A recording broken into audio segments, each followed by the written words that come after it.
All right, shalom, shalom. Shalom, shalom. All right. Let's see. Let's see how we sounding over here. Facebook and YouTube. Hold on. Let's see. There we go. We sounding good. Most High Christ. Go ahead, clap it up. All right. Shalom. Yahweh Bashim Yahshua to all the brothers. Yahweh Shamar Alathun Bashim Yahweh to all the sisters. I'm priest and officer of 5,000 Malak, the camp leader here in Kansas City, Missouri, under commanding General Yahanna with the I.S.U.P.K. The Israelite School of Universal Practical Knowledge started out of 1 West 125th Street, Harlem, New York. We are all under commanding General Yahanna, and we are not affiliated with any organization or Israelite groups. With that being said, let's get into tonight's class. I'm your teacher and your host tonight, Officer of 5,000 Malak. The number to the Kansas City School, just so you know, if anybody wants to know, it's 913-730-0659. Once again, the number here to I.S.U.P.K. Kansas City is 913-730-0659. All right, if any trooper, any young officer wants to come into this class and join this class, just hit me up and let me know on Messenger. I'll send you the link. All right. Tonight's topic is a heavy topic, a real good topic, I believe. We finished off with the terrible mothers on Sunday. How fitting, it was Mother's Day on Sunday, and we finished up with breaking down terrible mothers, terrible women, and how to be a better woman. That's the key to understanding life, is that in life, you want to strive to be better. You don't want to be the same. You want to be better every day. Your goal in life, no matter your age, no matter what sex you are, you should strive, or your gender. I should start saying gender so we don't get flagged. No matter what age you are, what gender you are, you should always strive to be better. Always strive to be a better version of you. Always be the best that you can be. That's in life, right? That's the truth. You're making a revolution in life. And so Sunday we went over terrible moms, terrible women, and how sisters can be better mothers. The key is not to stay a terrible mom your entire life or the entirety of your children's lives. The goal is to be a better mother, to be a better father, to be a better teacher, to be a better student. You understand? Master something, master medicine, master science. And today, that's the topic we're going into, is the irrational fear that we all have of science. Some way, somehow, right? I know what starts it. I mean, Salaki, I know what started it. Right? The start of our fear of medicine and doctors and needles and science. I know it comes from us being slaves. I know that's what started the fear was the Tuskegee experiment, which so many of our people are ignorant to. They don't really know what the Tuskegee experiment it was. You understand? But we're going to break everything down tonight. We're going to break everything down tonight in this class. If you have any questions, of course, that's what I need. If you have any questions, of course, you feel free to put those questions in the comments section.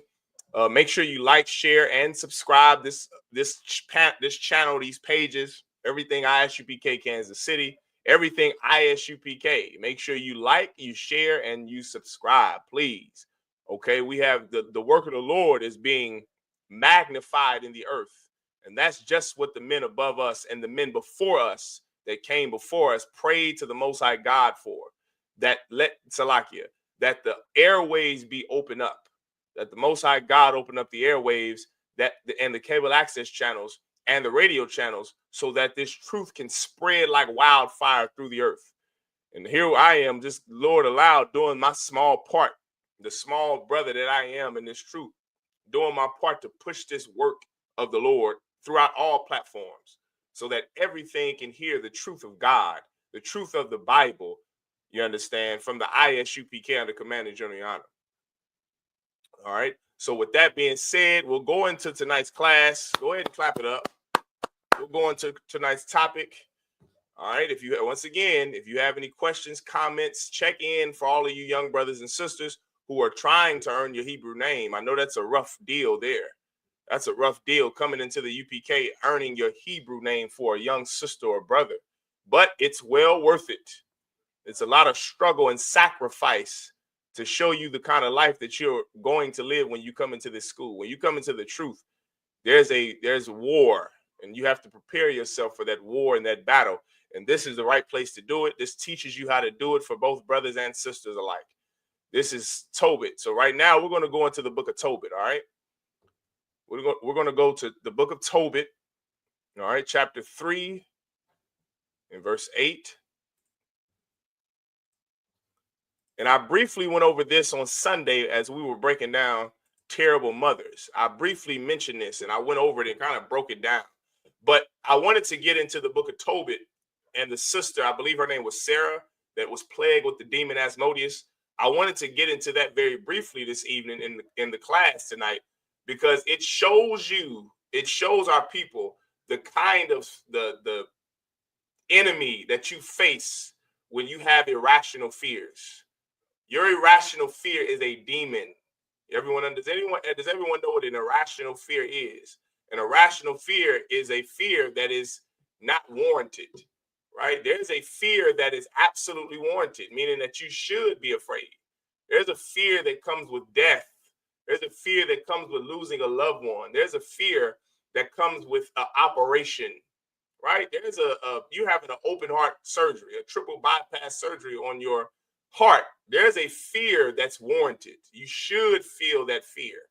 There's a fear that comes with losing. Listen, if you're a parent in today's time, you absolutely are afraid of everything that you put your child into. You put your child into an extracurricular activity, there's a fear that comes with that. There's a fear with just sending your child to school on the school bus.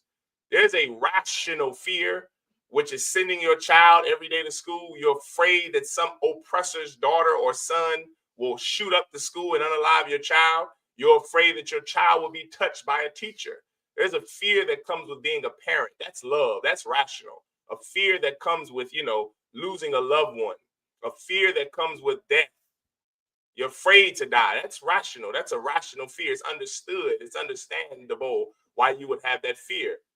Irrational fear is something that it's unwarranted. There's no reason for you to be afraid.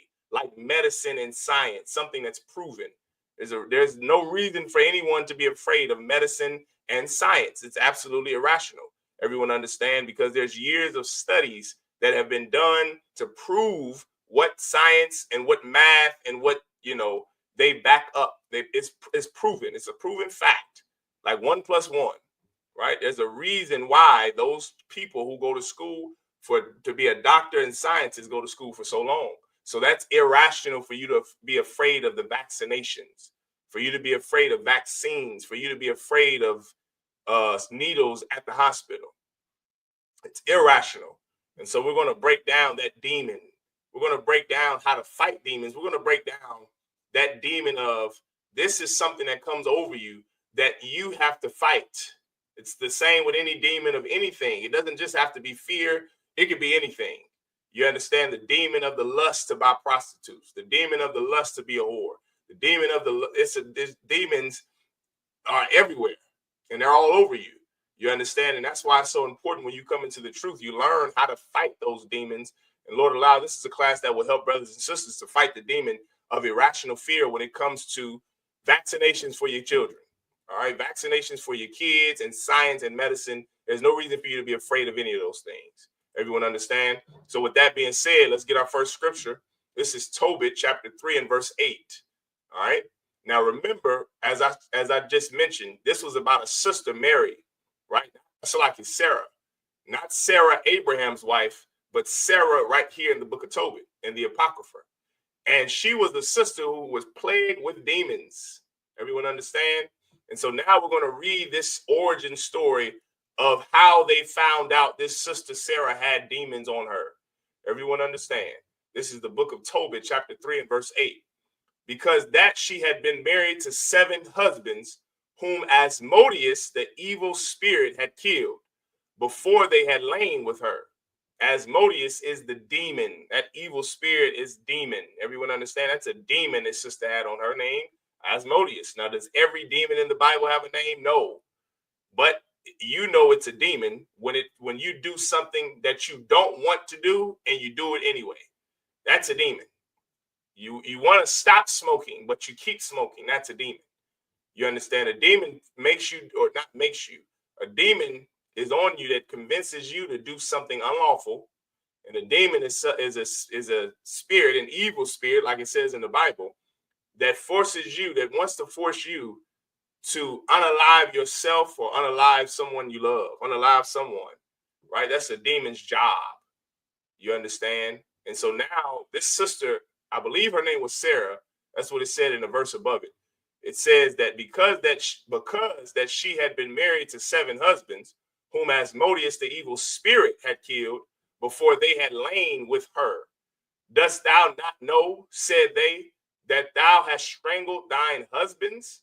So now they're asking this sister, Sarah, they're asking, did you not know that you unalived your husband? Remember, that's what I just said. A demon, you don't want to smoke. Here you are lighting up a cigarette. You don't want to smoke the cigarette, but you smoke the cigarette anyway. That's a demon. You don't want to unalive this brother for having sex with your wife because you knew your wife was a whore. That's a demon. Salakia. You don't want to be a LGBTQ.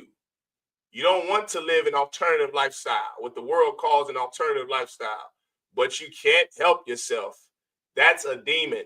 You don't want to do it, but it happens anyway. That's how you know you have a demon, and you have to learn to fight that demon. And this is where you learn to do it in class, here in the I.S.U.P.K, under commanding General Yahanna. All right, it says, does thou not know, said they, that thou hast strangled thine husbands? Thou hast had already 7 husbands, neither wast thou named after any of them. So this sister has had 7 men come to her bedchamber. 7 brothers have came to this sister's bedchamber to lie down with her, to marry her. And before they wake up the next morning, they are dead. This sister unalives them because of the demon Asmodeus that is on her. Everyone understand? This is Tobit chapter 3, verse 9. Wherefore dost thou beat us for them? If they be dead, go thy ways after them. Let us never see of thee either son or daughter. Verse 10. When she heard these things, she was very sorrowful. This is another indication that someone is mentally ill.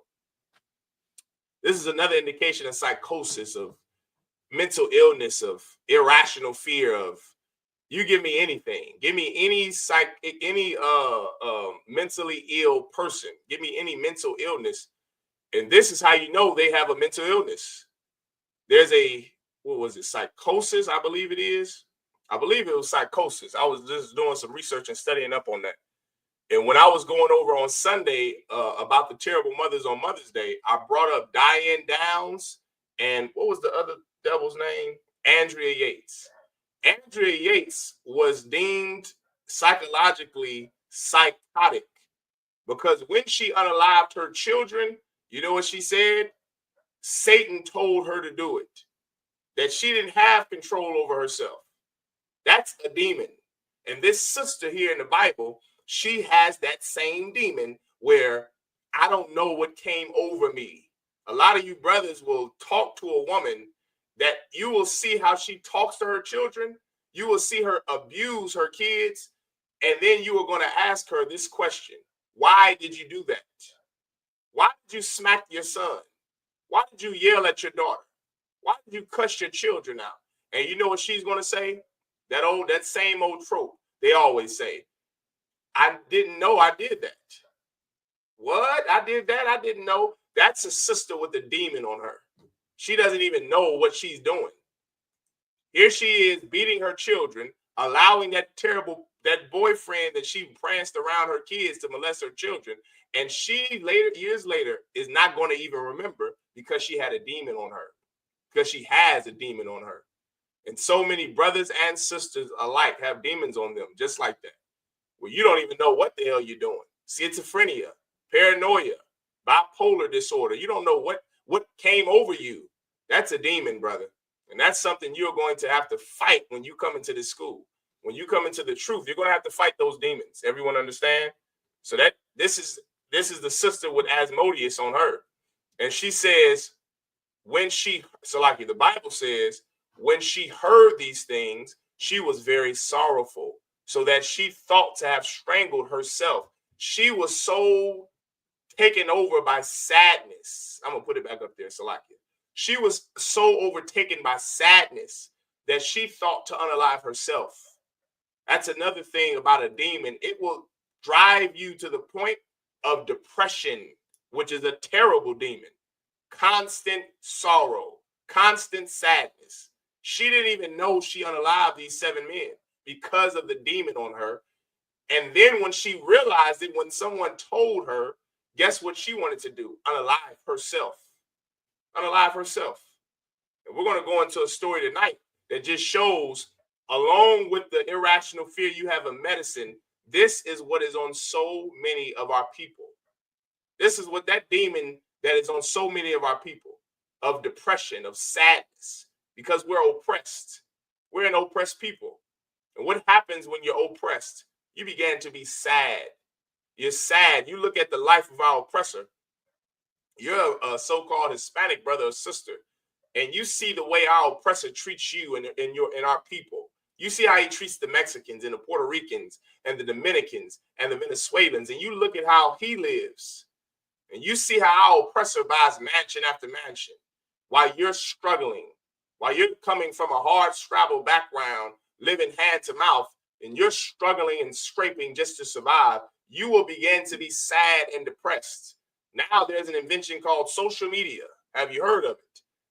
You watch people's lives on social media trying to live vicariously through them because the things that you don't have. And so you see this social media content creator who also doesn't have what you think they have, but in your stupid mind, you think, oh my God, they just bought a new mansion. They just bought a new Rolls Royce. Where's my Rolls Royce? I'm 40 years old. I never owned a Rolls Royce. You're still poor. Now you're trying to get an OnlyFans to start so you can make money to buy a Rolls Royce. You're in a constant state of sadness and depression. And the internet does not help a lot of you. The internet is really a downfall for so many brothers and sisters. It enhances that demon that's already on you. And that demon of depression is next. As soon as some loved one dies, as soon as you get word of your aunt getting unalive, your cousin getting unalive, that demon of depression is next. It's next. It's right. It follows suit right behind any loss. It follows suit right behind any terrible accident, any bad news. Depression is following suit. You're going to feel depressed right after. Why? Because that demon doesn't want to leave you. That demon has to destroy somebody else. It just destroyed your cousin and your mother at Mother's Day. It was a Mother's Day shooting in D.C. I think they said killed 10 people. Well, listen, that demon is wandering around the earth looking to see who he can destroy next. And he's going to find you because you're weak, because you never learned how to fight demons in the church. In the church, you only learn how to give in to demons. That's why they created an entire tenet and faith and belief of Christianity that God loves everybody, that no matter what you do, God's going to love you. Well, if I get high, even though I don't want to, how am I facing my demons? How do I ever get better? If God loves me no matter what, how do I get better? If God is going to love me if I molest children, if God is going to love me if I take advantage of women, if God is going to love me even though I steal, even though I unalive people, even though I'm abusive, even though I'm a womanizer, even though I'm a whoremonger or a pimp, if I'm the most terrible person in the world, how do I ever change if God loves me no matter what? You see the danger in that doctrine? And they've created an entire faith in doctrine based off of how to not get better and how to not fight demons. The Bible says this, be ye therefore perfect, even as your Father in heaven is perfect. You understand? The church believes that being perfect is an offense. It's something that you just can't achieve, but that is a rule in the Bible. It's something that you can do and that you must do. But you will never achieve that if you're always feeling like God is going to love me no matter what. What's the point of changing if God is going to love me? That's the problem with the Christian church. Everyone understand? You have to learn to fight your demons in the truth in the I.S.U.P.K, or the Commander General Yahanna. Because when you are in the world, everything in the world feeds your demons. You're in the world trying to get off of drugs. How? When the world is telling you to do drugs. The music is telling you to do drugs. Molly Percocet, Percocet, Molly Percocet. The air is telling you to do drugs. Your baby's mother, the depression of child support is telling you to get high. Everything in the world is telling you to smoke, to get high. How in the world could you get off of drugs if you're not in the truth? Everything is teaching you to sin against God in the world. Putting a man on child support, divorcing your husband, getting high to get over pain. Everything in the world is encouraging our behavior to be that is not godly. But this Bible and this truth, this is how you learn to fight demons, how you learn to get better. The first step is understanding that God does not love you if you're a sinner. That's the first step. Everyone understand? You have to first understand that. Then after you get that through your thick skull, now you can finally understand that these demons are terrible. Terrible. And that's something I don't have to teach you. That teaches itself. What do they call the YNs? Demon. I'm on demon time. Everyone knows that there's a negative connotation associated with demons. Everyone is on demon time. They know that means he's about to steal, commit crime, sin, or unalive somebody on demon time. That's a terrible thing. Well, listen, it's not terrible when you're in the Christian church, because when you're in the Christian church, they allow you to sin. They encourage it. God loves you. God knows your heart. Well, hell, I can go and molest children then. I can go and beat your wife half to death. I can steal your wallet. God is going to love me anyway. That's the problem. You never learn how to fight your demons. And here you learn how to fight these demons. Everyone understand? Let's keep going. Tobit chapter 3, verse 10. And she said, I am the only daughter. And she said, I am the only daughter of my father.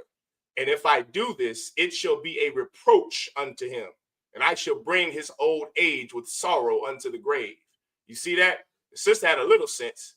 The sister contemplated suicide, like so many sisters do out there in the world. There's so many sisters because of the child molestation they've endured when they were little girls, because of the abuse their mother put them through when they were young girls.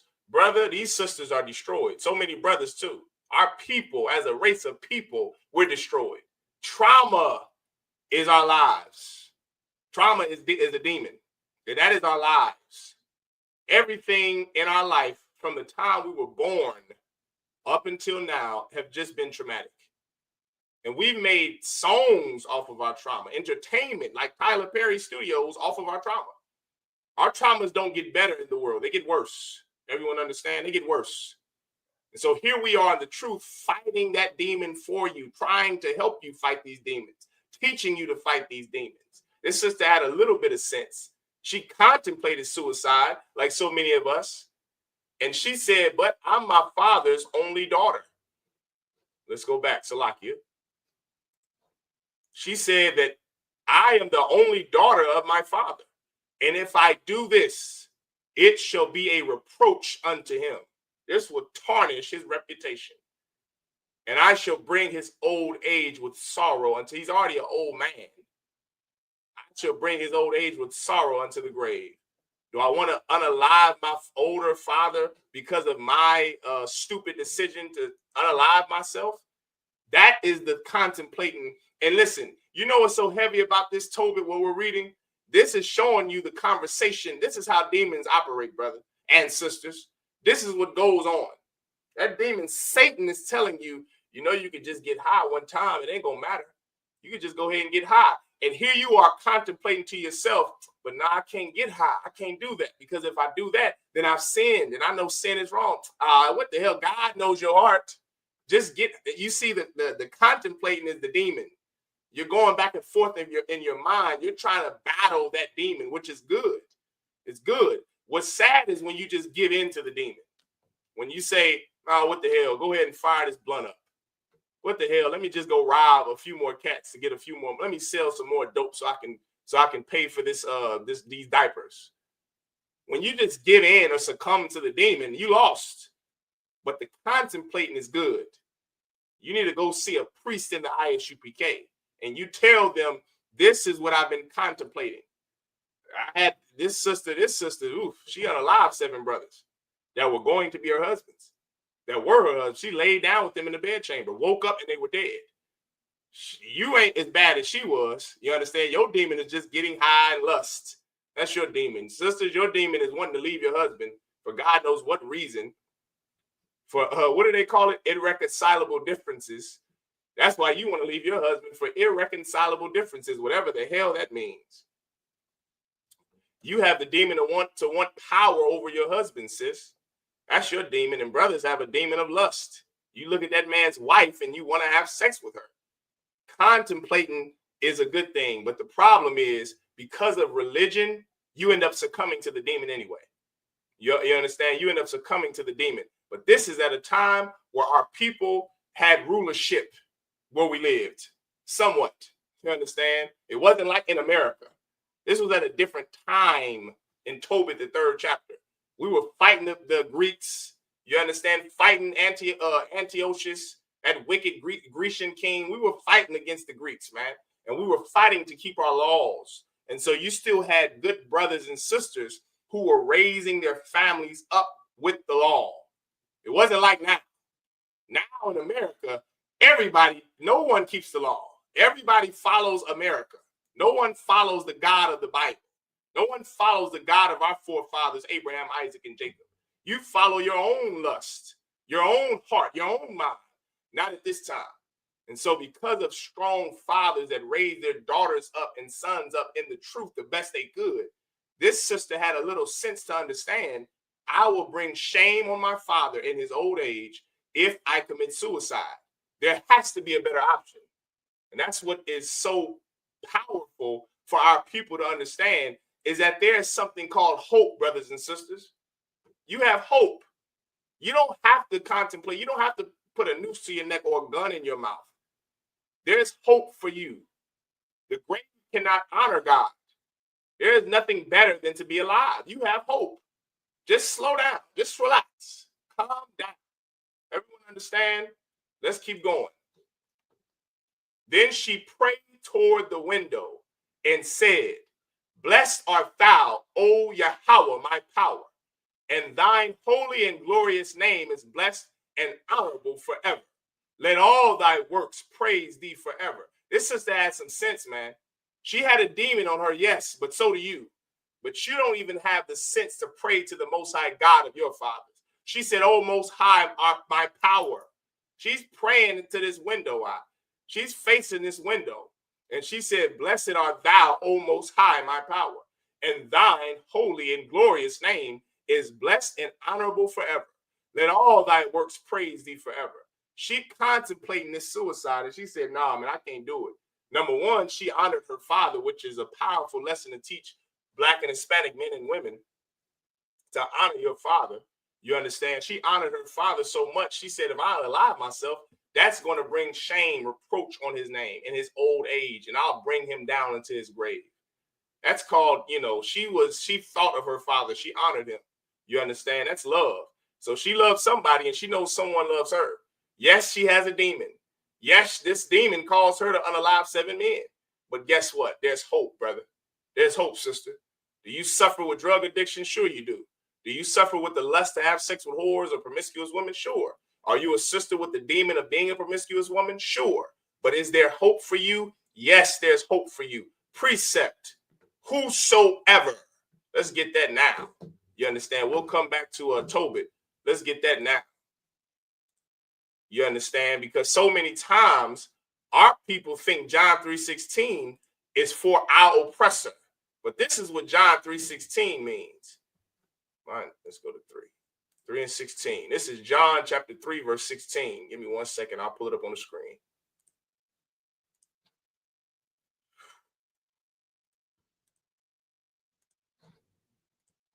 Here we go. John chapter 3, verse 16. For God so loved the world that he gave his only begotten son, that whosoever believeth in him should not perish, but have everlasting life. You see that, brothers and sisters? There's hope for you, Black man. There's hope for you, Latino and Hispanics. There's hope for us. You don't have to unalive yourself. You don't have to give in to demons. The Lord said, Christ said, whosoever. Who's the whosoever? blacks, Hispanics, and Native Indians. We're the whosoever. We're the ones perishing and dying, not Donald Trump, not these Indians in the Pakistanis, not the Israelis or the Arabs. We are those people who are dying. I just saw this week on Monday, they had invited over 25 or over 55 or 75 white South African families to come over here to the United States of America, the same way they welcome the Ukrainians and the Russians and the Arabs and the Israelis and the Pakistanis and the Palestinians. But you know who they don't welcome into this country? The Latinos. They don't welcome La Raza. They don't welcome Catracho. They don't welcome Chapinas and Chapinos. They don't welcome them. Boricuas. They don't welcome them. They welcome heathen people. Heathens don't need Christ to save them in John 3:16, but we do. Catracho, you need the Lord to save you, brother. You need it. So does the sisters and brothers here in America. We need his salvation because no one else is going to save us. This sister and Tobit understood that. There's hope. There's hope, sis. You don't give up so easy. Everyone understand there's hope. Whosoever believeth in him should not perish. What is perish? To die. Die is what? Sin. That's the wages of death. Sin. Who is perishing? We are perishing. Perishing from the lack of knowledge from the Christian church. That doctrine of Christianity that teaches us God loves you no matter what. So now you can't fight your demons. But there is hope for you, sister. There is hope for you, brother. You understand? There's hope. There's hope for us. Let's go back to the sister in Tobit. All right. This is Tobit chapter 3, verse 11. Oh, sorry, we just read that. Okay. So she's praying to the Lord. And that's another thing, brother. You understand? The Bible says this: believe in what you pray. You praying for salvation. You praying that the Lord heals you, takes away your demon, or helps you fight your demon. Now you have to do an action to show the Lord why he should help you fight your demon. Christians get it backwards. Christians think, I pray and that's it. Christians believe because I pray, that's the end all be all is praying. That is not the end all be all. Prayer is prayer is a terrible thing. What am I saying? Prayer is an amazing thing, and prayer does work, but prayer works when you work. You understand? You don't just pray to the Lord and that's it. You know, you just praying to the Lord and you praying. Okay, now what are you going to do to show the Lord why he should honor your prayer? Is she praying to the Lord? Yes, she's praying to the Lord. But we're going to read what she did so that the Most High God can honor her prayer. You understand? This is Tobit chapter 3, verse 12. And now, O Most High, I set mine eyes and my face toward thee. You understand? She's praying a prayer to the Lord, a heavy prayer. And say, take me out of the earth, that I may hear no more the reproach. What is she praying for? Death. That's what she's praying for. She's praying to be taken out of this earth. Why? Because she's unalive. Shalom, sis. She's praying to the Lord that he takes her away from this earth. Why? To unalive her. Why? Because she's unalive 7 brothers. Imagine a woman. Okay, brothers, you may not understand this because you're not a woman, but women, the demon for women is loneliness. It is a terrible thing to be lonely as a woman. Salakia. You got some mother or some older woman, some sister in her 30s, 40s, she's lonely. That's a terrible thing. She's got a box of roses next to her bed to warm her up at night. That's a rough thing. Sister, if I was you, I would come in here into the UPK and get a hardcore One West priest and prophet of God under Commander General Yahanna. Get you one of Commander General Yahanna's soldiers. We will fill you up and listen. We will hold you, sis. A brother here is going to touch you, sis. He's going to hold you and love you, and he's going to be with you and cure your loneliness. He's going to give you that thing that cures that loneliness. Sisters in the world are lonely as hell. Imagine being a sister. She's lonely. She's buried 7 brothers, but she's unalived them all because of the demon, and she didn't even know it because she has a demon on her. And now she's lonely. And listen, loneliness will drive a woman into depression. These sisters you see out here are frustrated. I'll tell you why they're so frustrated. They're sexually frustrated out. So, I hope you ain't got the kids watching. These sisters out here are sexually frustrated. They need a man. They need a brother to give them the thing they need. The problem is they'll have a man come over there and give them the thing they need, but he'll leave because you're such a terrible person that he can't stay with you past sex. He has an orgasm and he's leaving. You're such a terrible woman who desires power instead of being contrite. And so now a man can't live with you. He's going to leave you. And every man you get with is going to leave you. You understand? This is bad for sisters out in the world. I advise all sisters. I tell my physical sisters in the world, you girls need to come in here in the UPK. You understand? Come in here in the UPK and get you a hardcore One West brother, because they will cure your loneliness, sis. You understand? You won't have to be lonely anymore. And so this sister here is lonely. This sister Sarah and Tobit, and she's praying to the Lord that he unalives her because she's unalived these 7 men. Imagine losing 7 husbands to your hand. You understand? You had 7 husbands and you unalived every last one of them because of this demon you have on you. Now, what is this demon? It's a mental illness. She has a mental illness like some schizophrenia, like a lot of those sisters out there in the world has paranoid schizophrenia, psychosis, multiple personality disorders. That's why you see sisters twitching and shaking, and sisters got so many demons on them from having sex with so many men in the world, from the past traumas of childhood. Sisters are full of demons. There's a lot of those out there, brother. You better be careful. You better be circumspect when you choose a wife. There's sisters out there, brother. They will unalive your children, like Andrea Yates and Diane Downs. Everyone understand? Let's keep going. Thou knowest, Lord, that I am pure from all sin with man. So here, this sister, brother, once again, she's praying this prayer to the Most High. Now I'm going to skip ahead just a little bit. We'll read verse 15, and I'm going to skip ahead so we can get to Tobias. Tobias was the brother who solved her problems. I pray y'all understand out there. That brother Tobias was a hardcore One West, hardcore brother who solved this sister's lonely problems. And he did it in a way where he used science and medicine. And that's what I want to get to. All right, so we're going to read this and then we'll skip ahead. So now this is Tobit chapter 3, verse 15. And that I never polluted my name, nor the name of my father in the land of my captivity. I am the only daughter of my father. Neither hath he any child to be his heir, neither any near kinsman, nor any son of his alive, to whom I may keep myself for a wife. My 7 husbands are already dead, and why should I live? Y'all hear that? That's the loneliness, man. Why should I live? The 7 men, brother, imagine a woman. Okay, now it's not hard to imagine because women go through husbands like you go through Jordan's shoes. You buy a new pair of Air Jordan shoes, the next year you get a new one. That's how women nowadays go through husbands. You go to a wedding today, the next year they're going to be divorced. You understand? You go, listen, whenever someone invites you to a wedding in your family, you say, oh, don't worry, I'll just come to the next one. I'll just come to your next one. That's how often weddings happen with these Black and Hispanic women. They cannot keep a husband.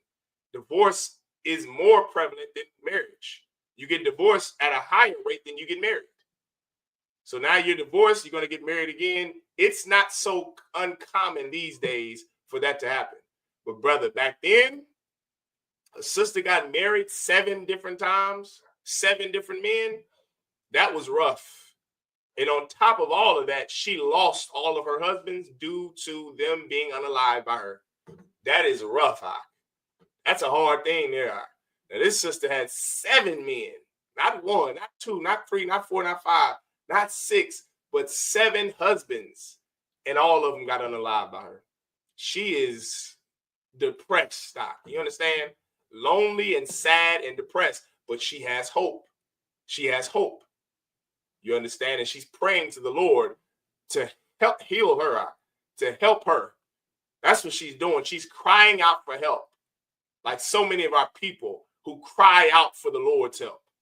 The problem is we don't want to do the thing the Lord requires us for his help.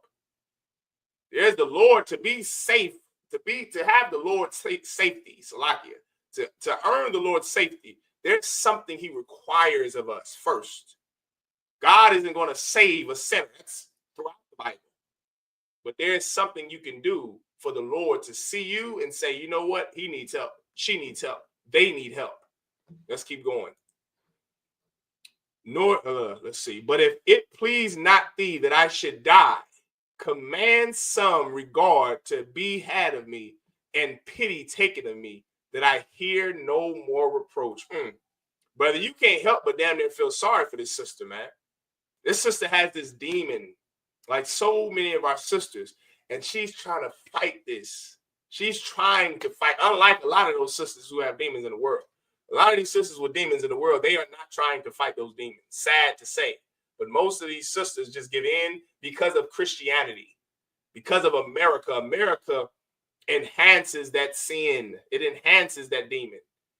Christianity enhances that demon. So now instead of you trying to fight that demon, now you just give into it. But this is at a time, brother, where you had hardcore Black and Hispanic men, even though we were in captivity, still teaching their children the laws of God. Still, thanks to Maccabees, thanks to Judas Maccabees, thanks to Phineas and brothers in Maccabees and in the Apocrypha who fought against the Grecians, fought against fought against Antiochus the king. They were fighting for what? So that we can keep our laws. So that way our children can grow up with the laws, statutes, and commandments of the Lord. So this was a sister who had that from her youth.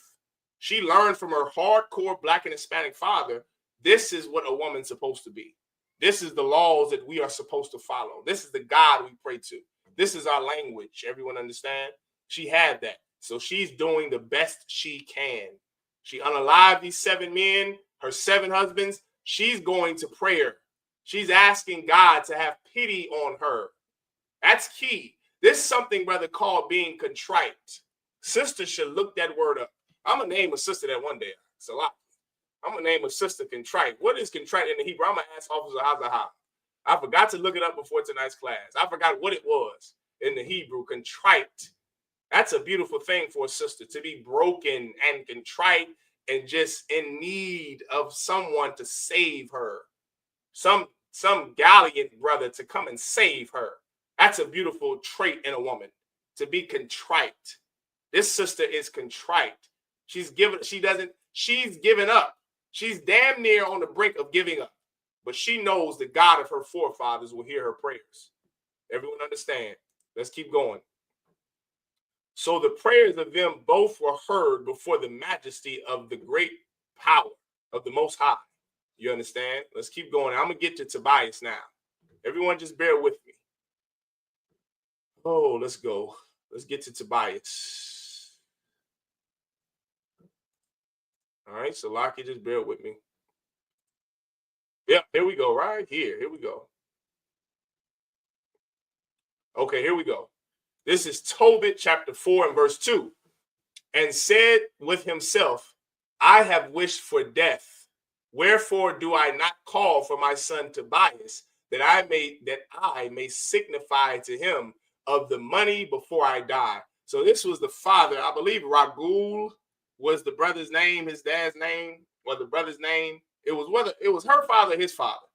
But her father went to his father, and this brother had Tobias, a son, to give to his daughter, right? So this is where we are right now in the story. Okay, so now this is verse 3.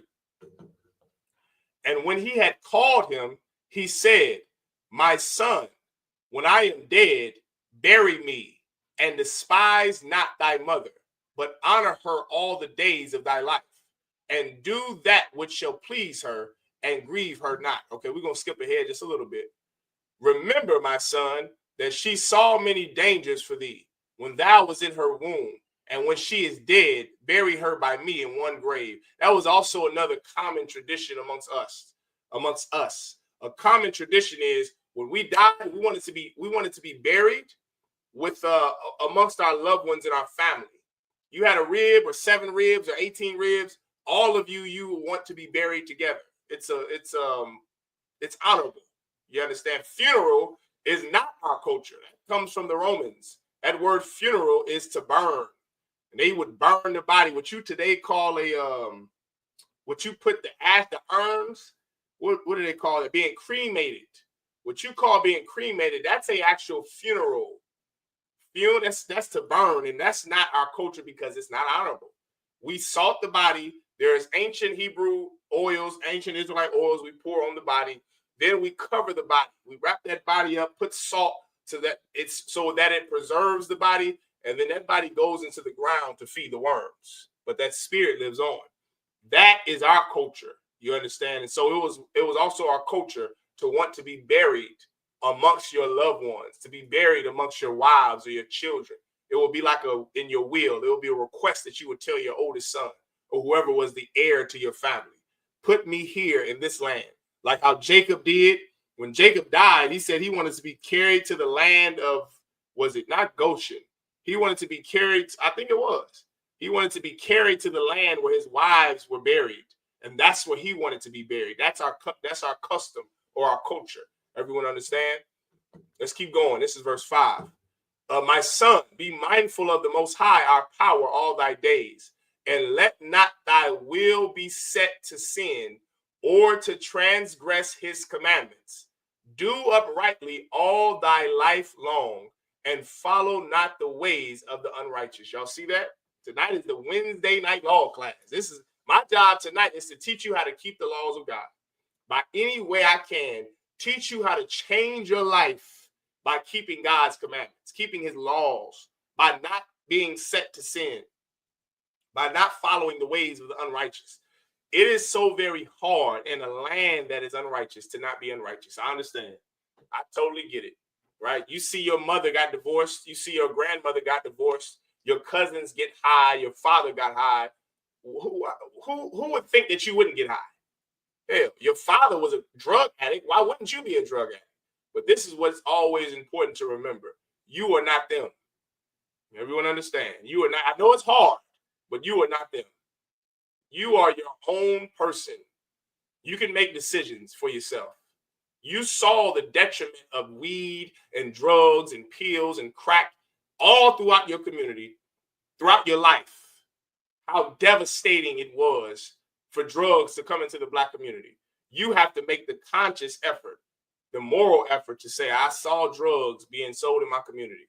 I saw what it did to my father and my uncles and my cousins.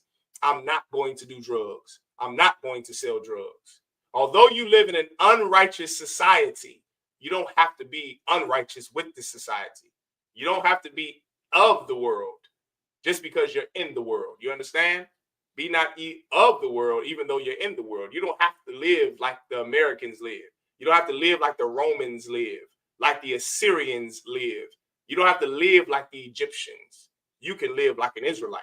And that's my job. That's the job of the teacher of the Wednesday night law class, is teaching our people how to keep the law in an unrighteous land. Our president of the United States is Donald Trump. Yikes. He is as much of the biggest sinner ever. He's a terrible person, a horrible person. How in the hell can you not be a greedy bastard like Donald Trump? He's your leader, like Antiochus was during the time of the Greeks and the Maccabees that we're reading about now in Tobit. I mean, absolute terrible men, terrible women. How can you imagine? Sister, what do you think Sexy Red was going to grow up to be? Mae Jemison? Is that what you brothers thought that Megan Thee Stallion and Sexy Red and Cardi B would grow up to be? Look at who their role models were. Are you kidding me? You thought they were going to be modest, sweet, contrite, chaste women? They saw Playboy Bunny. They saw BET After Dark. You understand? They saw their mothers leaving their fathers and bringing men, prancing them through the house. And you thought she was going to be the next pediatric neurosurgeon? She is not. Sexy Red and Cardi B grew up to be just what they were supposed to be, whores, because that's all they saw.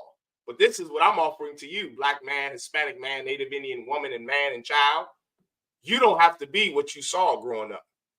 You can change who you are. You understand? You can absolutely change who you are. You've seen people change for the worse. Well, you can change for the better. You can revolve. That's a revolution. Changing yourself. That's what you're supposed to do. You're not an animal. A bear can only be a bear. A sheep can only be a sheep. But you have something that animals don't have, which is sentientness. You're sentient and they're not. You have the word of God. They don't. They're animals. They're not sentient. They can't choose what to eat. They can't do that. They eat whatever they're hungry. You could put the pork back and get turkey bacon. You don't have to get pork bacon. You can put the Newports back and chew gum. You don't have to smoke. You don't have to be an alcoholic. You make that choice in your mind. A hyena can't do that. A lion can't do that. You can't. You're human. You fight against nature. Were you supposed to be a drug addict? Hell yeah. Look at where you grew up. Are you kidding me? You mean to tell me you're from the south side of Chicago? You're from 12th Street, Wayne Minor in Kansas City, and you thought you were going to be a pediatric neurosurgeon? Come on, man. Who are you fooling? You were supposed to go to prison. The problem is the church never taught us how to fight against nature. And that's our job as priests in the UPK. We're teaching you how to fight against your natural carnal lust. Fight against carnality, your flesh.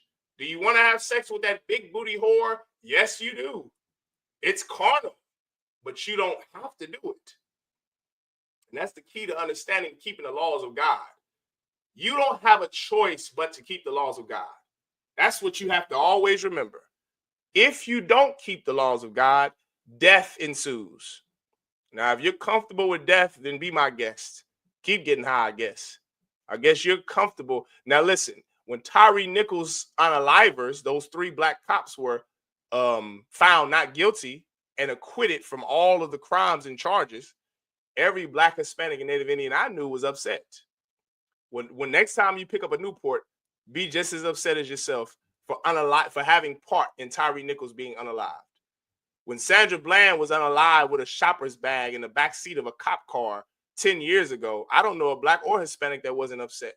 When Trayvon Martin was unalived by that devil George Zimmerman, I don't know a black or Hispanic who was not upset. Well, listen, when you go to have sex with that prostitute, brother, remember you killed Trayvon Martin. Just remember that. Hey, shalom, mighty man. Hey, Kalawan, if you want to jump on here with me, you message me out and I'll send you the link if you want to jump on here with me out. You understand, Kalawan? Shalom, Yahanna. Trooper Kalawan, give him a hand. You understand? Most High in Christ. Okay, if you want to jump on the Kalawan, I'll send you the link so you can jump on, mighty man. All right. That way you can physically be here in class with me. All right. With that being said, let's keep going. All right, we're in the book of Tobit, of Kalawan, the book of Tobit. Oh, here we go. My son, be mindful. Okay, did we read this? My son, be mindful. Yeah, we read that. So there we go. Keep the laws of God. That's the point. Don't be unrighteous because you live amongst unrighteous people. That's the whole point. All right, I think I broke that down plain. Don't sin. Is it tempting to sin? Hell yeah. Everybody is tempted. Christ was tempted. But you don't have to give in to your temptation. What is that temptation? A demon. That's what you always have to remember. That's a demon that you don't have to succumb to. You fight it. Fight it. And this is the class, and this is the school, and this is the truth. The only truth, and nothing but the truth, where you're going to learn how to fight demons. Anywhere else, you're going to learn how to succumb to demons. Hell, the Christian church welcomes demons. Everyone understand? This is Tobit chapter 4, verse 6. For if thou deal truly, thy doing shall prosperously succeed to thee, and to all them that live justly. Okay, now I'm going to skip ahead now. For time's sake, I'm going to skip ahead. I'm just going to give you the science, because that's what we're going into. Where do I need to go? All right, let's jump ahead. We're in Tobit, the 4th chapter. Oh, let's go to chapter 6. Okay, let's go to chapter 6.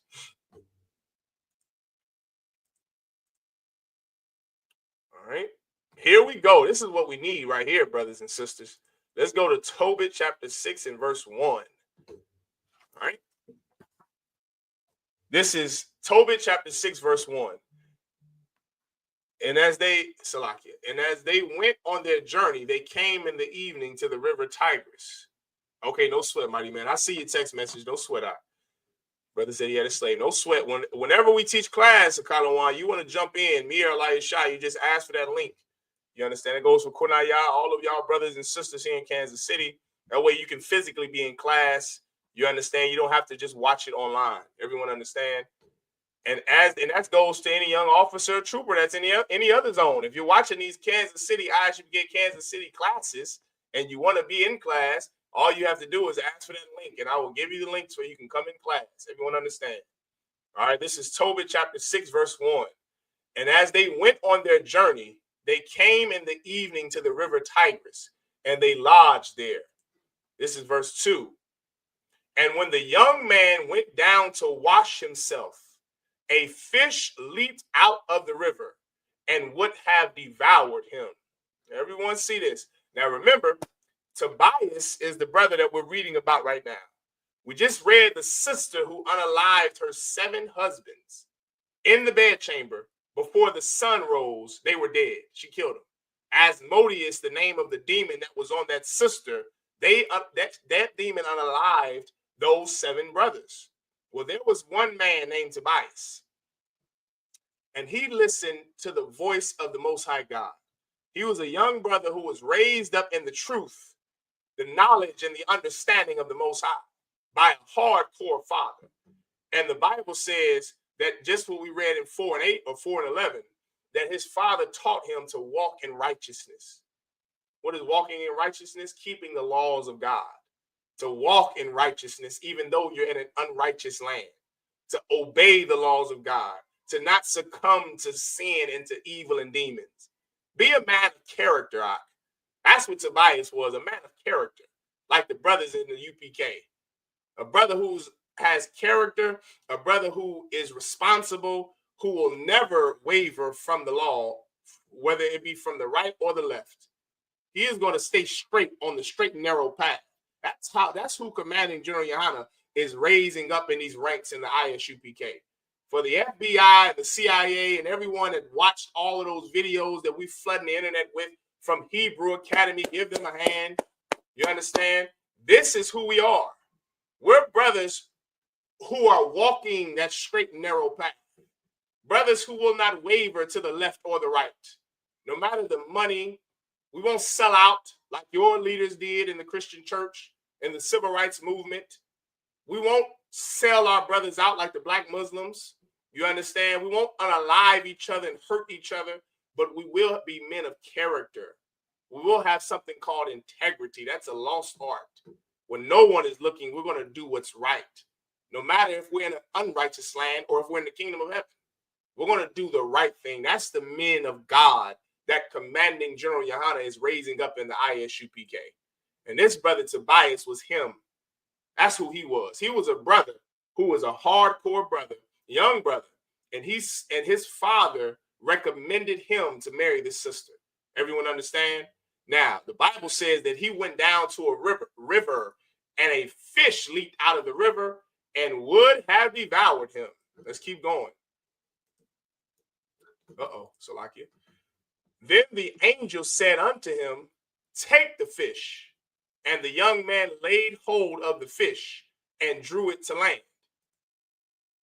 To whom the angel said, open the fish and take the heart and the liver and the gall and put them up safely. Now, this is where I want everyone watching to key in on. I want you to listen and pay attention to this because this is very important. This is something that can be missed when you read the Bible with Christian understanding. Remember, this is the Israelite school of universal practical knowledge. It's universal.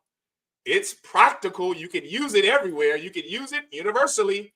And it's knowledge. It's not something that's a lie like what they teach you in church. It's not feelings and emotions. It is knowledge, real foundational proof, evidence, knowledge, like science and medicine.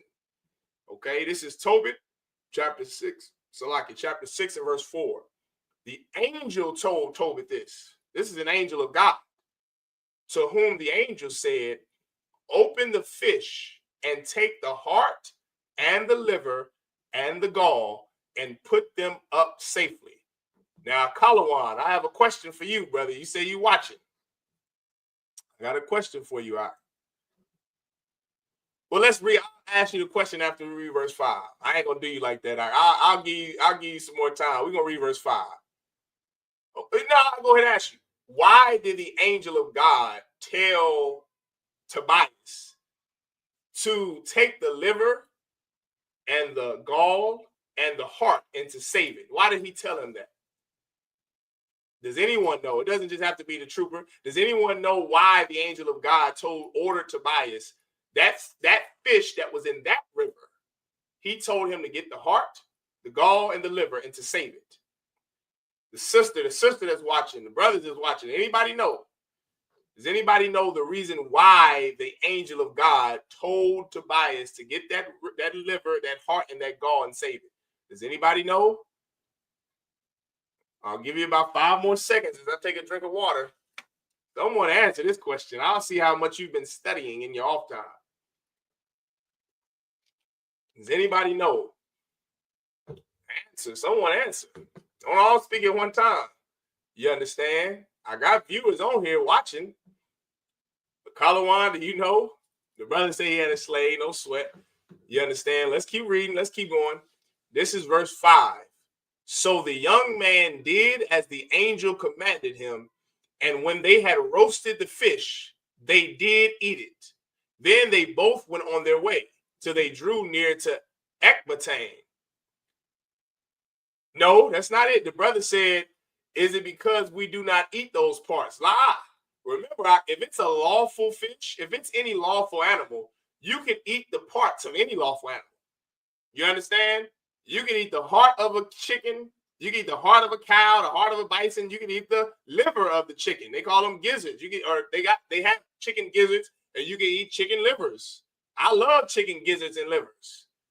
You understand? You put that G sauce on it from Go Chicken Go on 7th Street, brother. You got you a meal with a dinner roll. Come on, Doc. We from the South. You understand? Old Southern Judite. We eat gizzards and livers and fried everything. Everyone understand? So yes, no, that's not the reason why, because you can eat any part of a lawful animal, Doc. But we're going to keep reading the Kalawan. Don't worry, don't sweat it, Doc. It ain't no sweat. You know what I mean? Who would know something like this? Because when you're coming into the truth and you're reading the Bible from a Christian's point of view, you're going to miss so much in the Bible. And that's the problem with the Christian church. The Christian church doesn't teach our people how to comprehend what they read. It's not practical in the church. The church is not practical. The UPK is practical knowledge, where you're going to learn how to apply what you learn to life. The Bible is not fairy tales. So get whatever you're thinking out your head. You're thinking it's something to do with fairy tales and some arbitrary reason. It's not. It's a real reason why the angel of God commanded Tobias to save the gall of that fish, the heart of that fish, and the liver of that fish. It's a real reason why. It's a practical reason why. We're going to get to it in just a second. Okay, it said the young man did as the angel commanded. We read that. All right, let's keep going. Verse 6. Then the young man said to the angel, Brother Azarias, to what use is the heart and the liver and the gall? So this is my question. Why did he have him save the heart, the liver, and the gall of that fish? You're about to get the answer, Kalawan. Remember, Tobias asked the same question. Why did you have me save this gall and this liver and the heart? This is verse 7. And he said unto him, touching the heart and the liver, if a devil or an evil spirit trouble any, we must make a smoke thereof before the man or the woman, and the party shall be no more vexed. Kalawan, break that down for me, if you're still watching, Kalawan, break that down for me. The angel of God answered. The brother said, Tobias asked, why did you have me save the liver, the gall, and the heart of that fish? We ate the fish, but you have me save those specific organs. Why did you have me save those specific organs? I'm going to give you a second. Kalawan, are you still with me, Kalawan? What does that mean? Sisters and brothers. It don't matter if it's a sister, you can answer too. If it's sisters on there watching, sisters, brothers, anybody can answer the question. What is happening here? The angel of God answered Tobias, and he said unto him, touching the heart and the liver, if a devil or an evil spirit trouble any, we must make a smoke thereof before the man or the woman, and the party shall be no more vexed. What is happening here? Someone break that down for me. Break it. You still there, Carlo? Okay, I see you say you still there. Now break that down for me. Someone break that down. Anybody?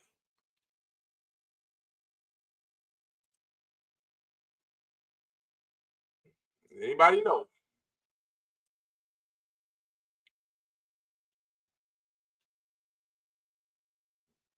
Kalawan, you know? Sisters that's watching, does anybody know? I'll read it one more time and give you a chance to answer. Okay. Tobit chapter 6, verse. Remember, just remember what the story is. Okay, Kalawan, you close. The brother said, is this an offering? You're close. Okay, you're very close. You're walking down the path. You're on the street. But no, it's not an offering. Okay, I'm going to read it one more time. This is Tobit chapter 6, verse 7. Okay, just before I read it, remember, Kalawan, this here, what is Tobias even doing in the story? The story isn't about just him. He's going to marry a sister that has a demon on her. Remember that. What did I say a demon was? In her case, what is her demon? She has a mental illness. She has schizophrenia, bipolar disorder, psychosis. She has a mental illness. Everyone understand? Maybe you need that to understand this, because I just gave you the answer. This sister has a mental illness. Her name was Sarah. She killed or unalived 7 of her husbands on the wedding night. As they were in the wedding bed, the bed chamber, before the morning came, they were dead. 7 men, 7. She went through one husband, a second husband, a third husband, a fourth husband, a fifth husband, a sixth husband, and then a 7th husband. Before they told her all your husbands died, she didn't even know she unalived them because she has a mental illness. She has a demon on her named Asmodeus.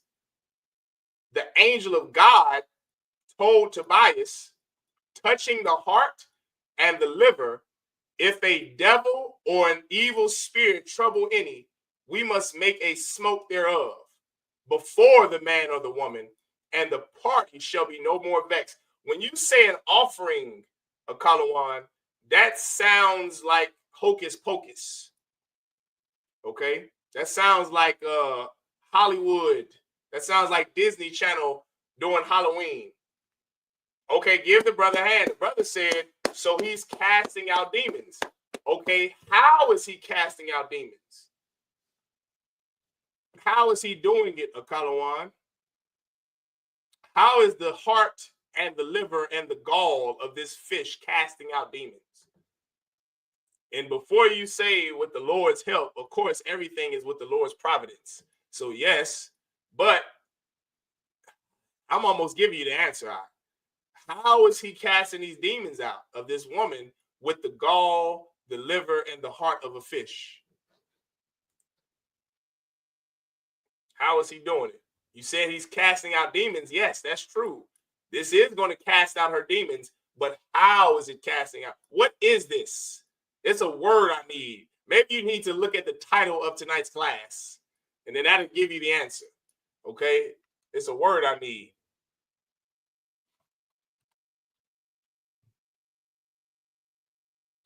Anybody know? Kalawan?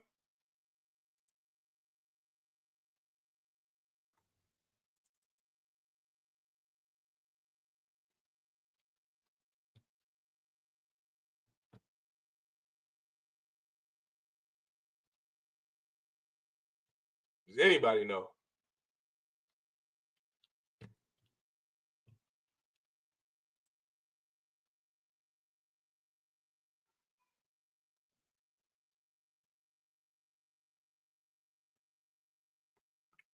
The brother said casting out demons. Yeah. Yeah, Kalawan, he's casting out demons, but there's something else. I'm going to keep reading on. I ain't going to give y'all the answer just yet, because this goes right into my topic. So I ain't going to give you the answer just yet, but let's keep reading, all right? Let's keep going. This is verse 8. As for the gall, it is good to anoint a man that hath wit that has whiteness in his eyes, and he shall be healed. Come on, man. Give the brother a hand. Damn right, Kalawan. The brother got it. The brother said a form of meds, a form of medication. Yes, Kalawan. Well done, warrior. Absolutely well done. Yes. This is not a form of, this is medication. What the angel of God is having Tobias do is called science. It's science, Hakim. It's not, don't think of the Bible like Christians do. Well, he's got this heart and the liver and the gall, because it's like how these sisters in the world of Kalawan, you see these weird sisters, they got these crystals and rocks, and they burn sage, and they think sage is going to cleanse their vagina of all of the men they've had sex with. They think burning sage is going to get rid of demons magically. It's all magic in the world. That's pseudoscience. That's what that's called, pseudoscience. That's a bunch of garbage, and it means nothing. Burning crystals, burning sage, and wearing crystals is just like water baptism. You are a whore before you got baptized. You're a whore after you get baptized. You're just a wet whore. It's pseudoscience. It doesn't work. It's just a symbol in your mind to make you think that what you're doing is going to be useful, and it is a waste of time. Just like going to the Christian church is a waste of time. All of that sage burning you do, it does nothing. Sage is what you put on chicken, young sister. That's the reason why these sisters can't cook a Kalawan, because they're burning the what do they call the KFC? The 57 herbs and spices, the 37 herbs and spices that you're supposed to be frying that chicken with, sis. That's what you're burning, that you think that you're keeping an old man out or some old demon away. That is garbage, sis. You put that sage on chicken, you put it on some mashed potatoes, and you have a good dinner. But sage is not to be burned. To spirits don't go away because of sage. You're just a lunatic like this sister Sarah, who had a demon on her. You're a lunatic. You have schizophrenia. That's why you burn sage. You're a goddamn lunatic. Well, listen, the Lord is not a lunatic. God, in his infinite wisdom, he knows how to get rid of demons out. You understand? And this angel of God that was sent to Tobias, he told Tobias to get this specific fish out of the water. That fish had a liver, gall, and heart. And they are medications. Do you understand? They're medications, not sage. Sage is not a medication. That's a herb and a spice. Crystals and rocks. Let me break women's hearts with that too, Kalawan.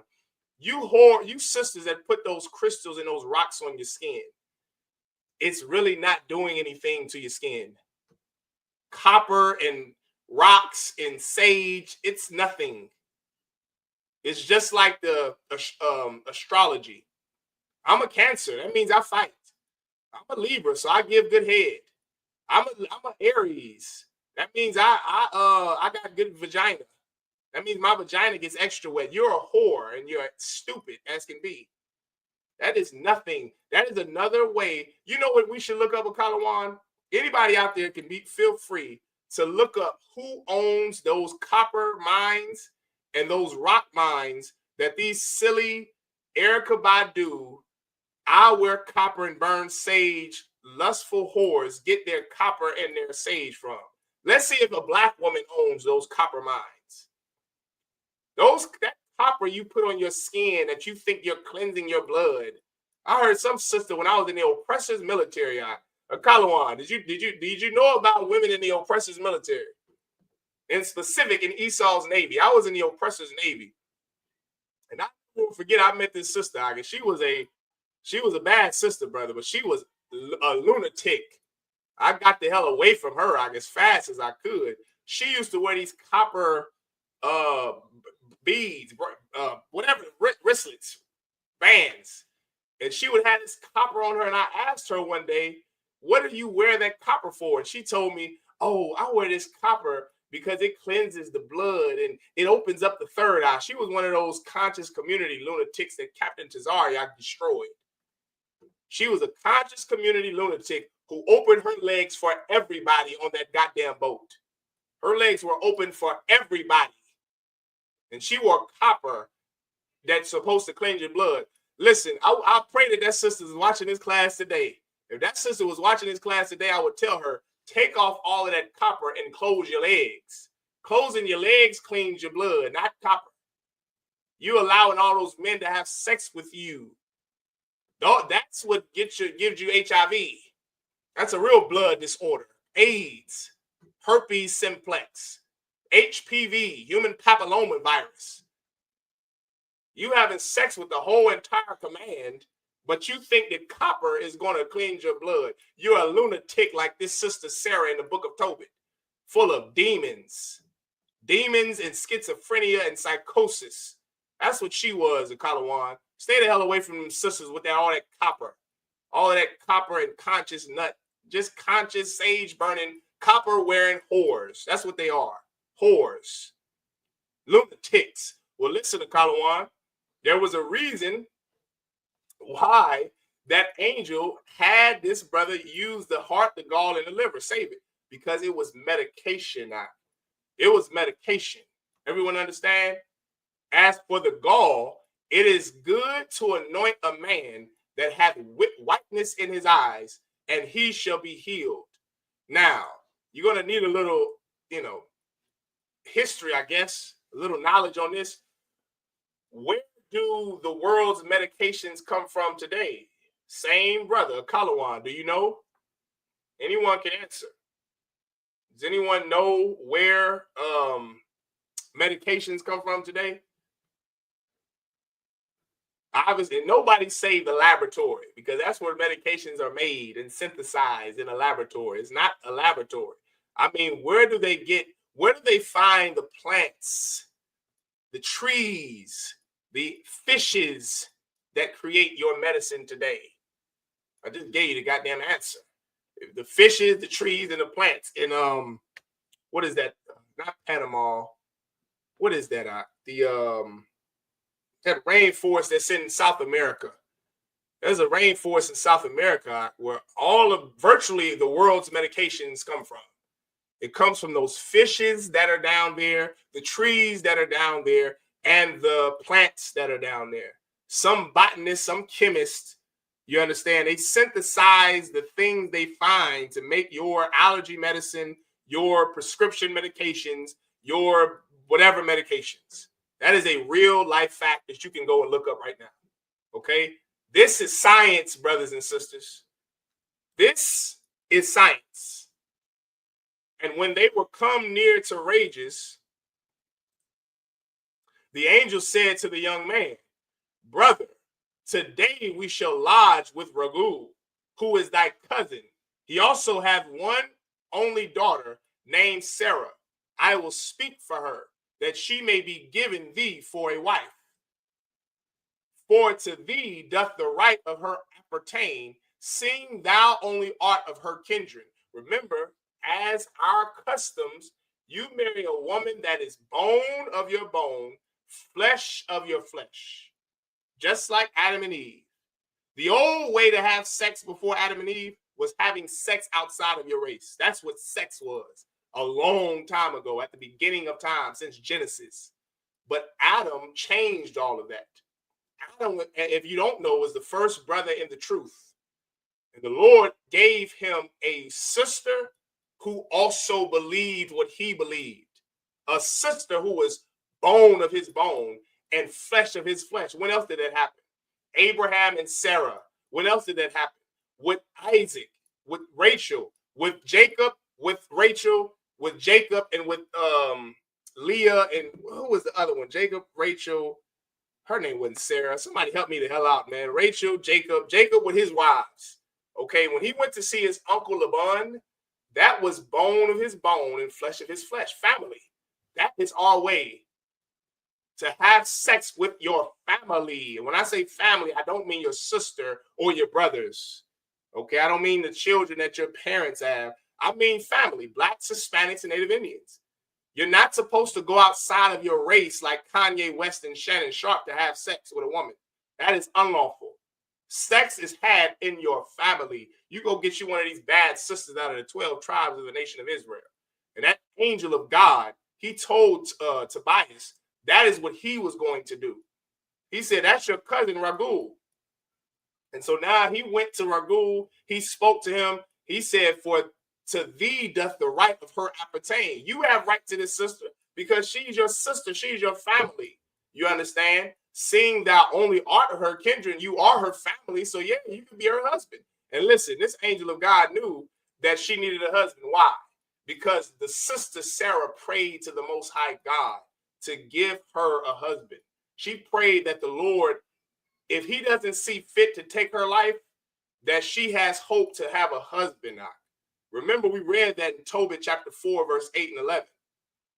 Chapter 4, verse 8 through 11, I should say. That sister Sarah had hope. Did she have a demon on her? Yes, she had a demon on her. But she had hope, Ak. She had hope, sis. She didn't give up. That sister fought, and then the Lord gave her Tobias. The angel of God was there to answer that sister Sarah's prayer. And this is what Tobit chapter 6, verse 12 says. And the maid is fair and wise. Now therefore hear me, and I will speak to her father.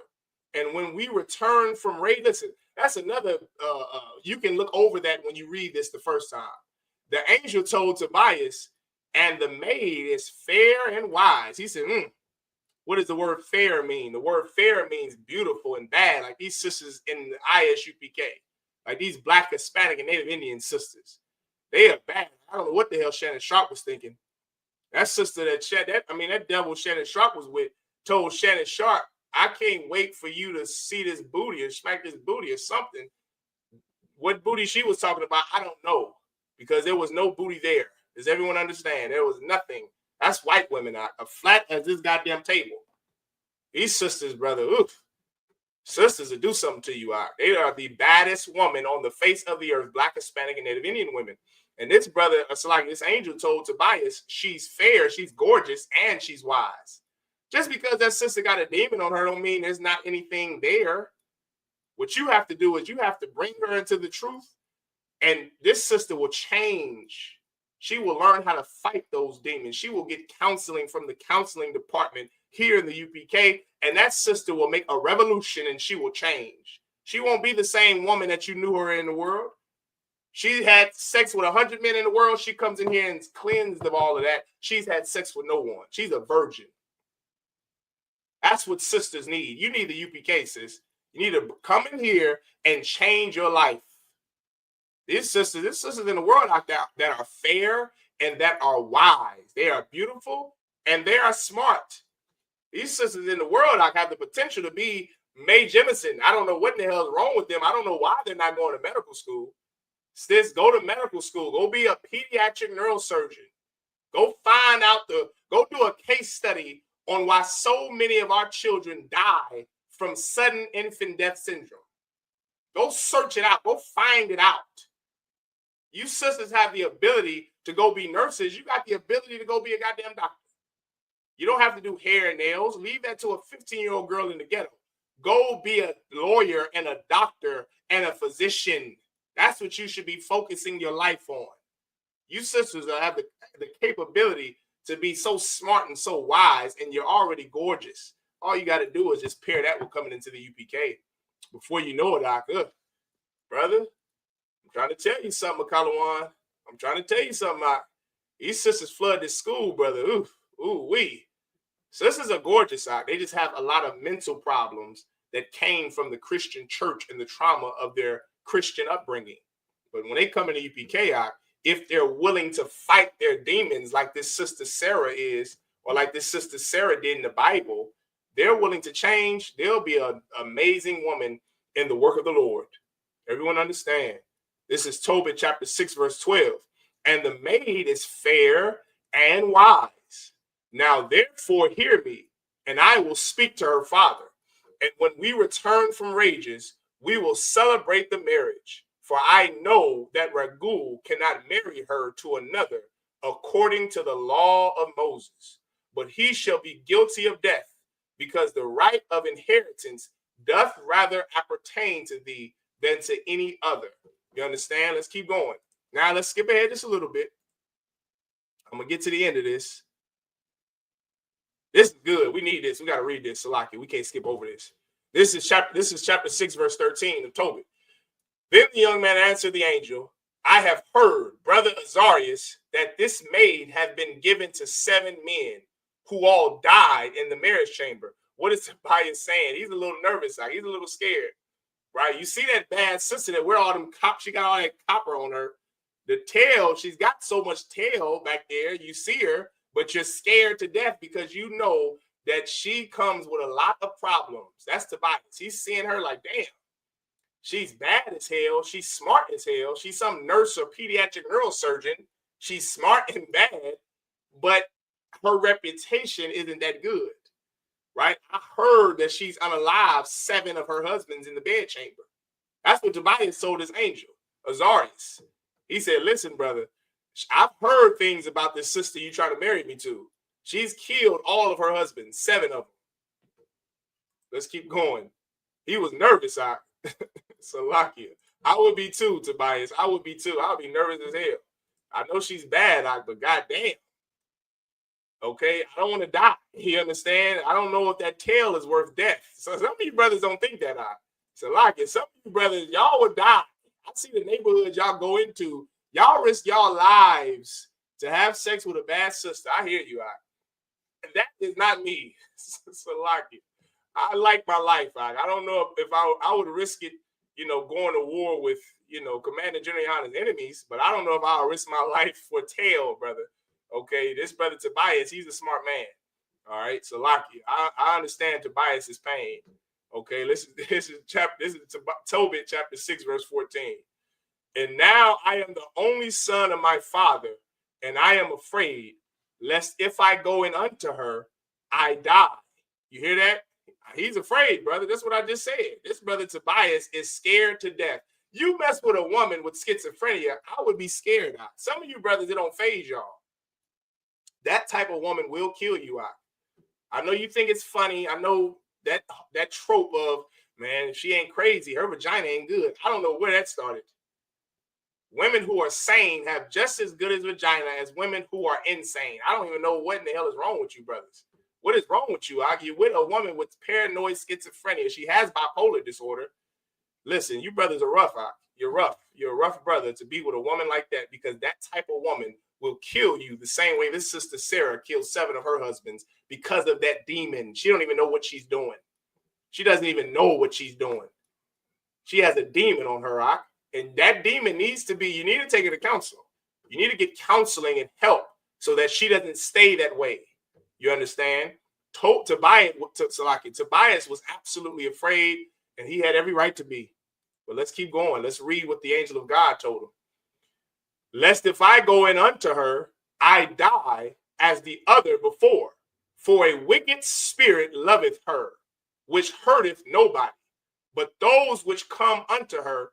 Wherefore I also fear lest I die, and bring my father's and my mother's life because of me to the grave with sorrow. For they have no other son to bury them. You hear that? He's their only son, and he's scared to death. He's going to have the same fate as the previous 7 husbands. Let's keep going. Oh, do I want this right here? Let's go. Let's skip ahead to, this is what I need right here. Kalawan, make sure this is it right here. This is medicine, young brother. This is real science, not copper, not that stuff that burning sage. This here is real life science. It's in the Bible.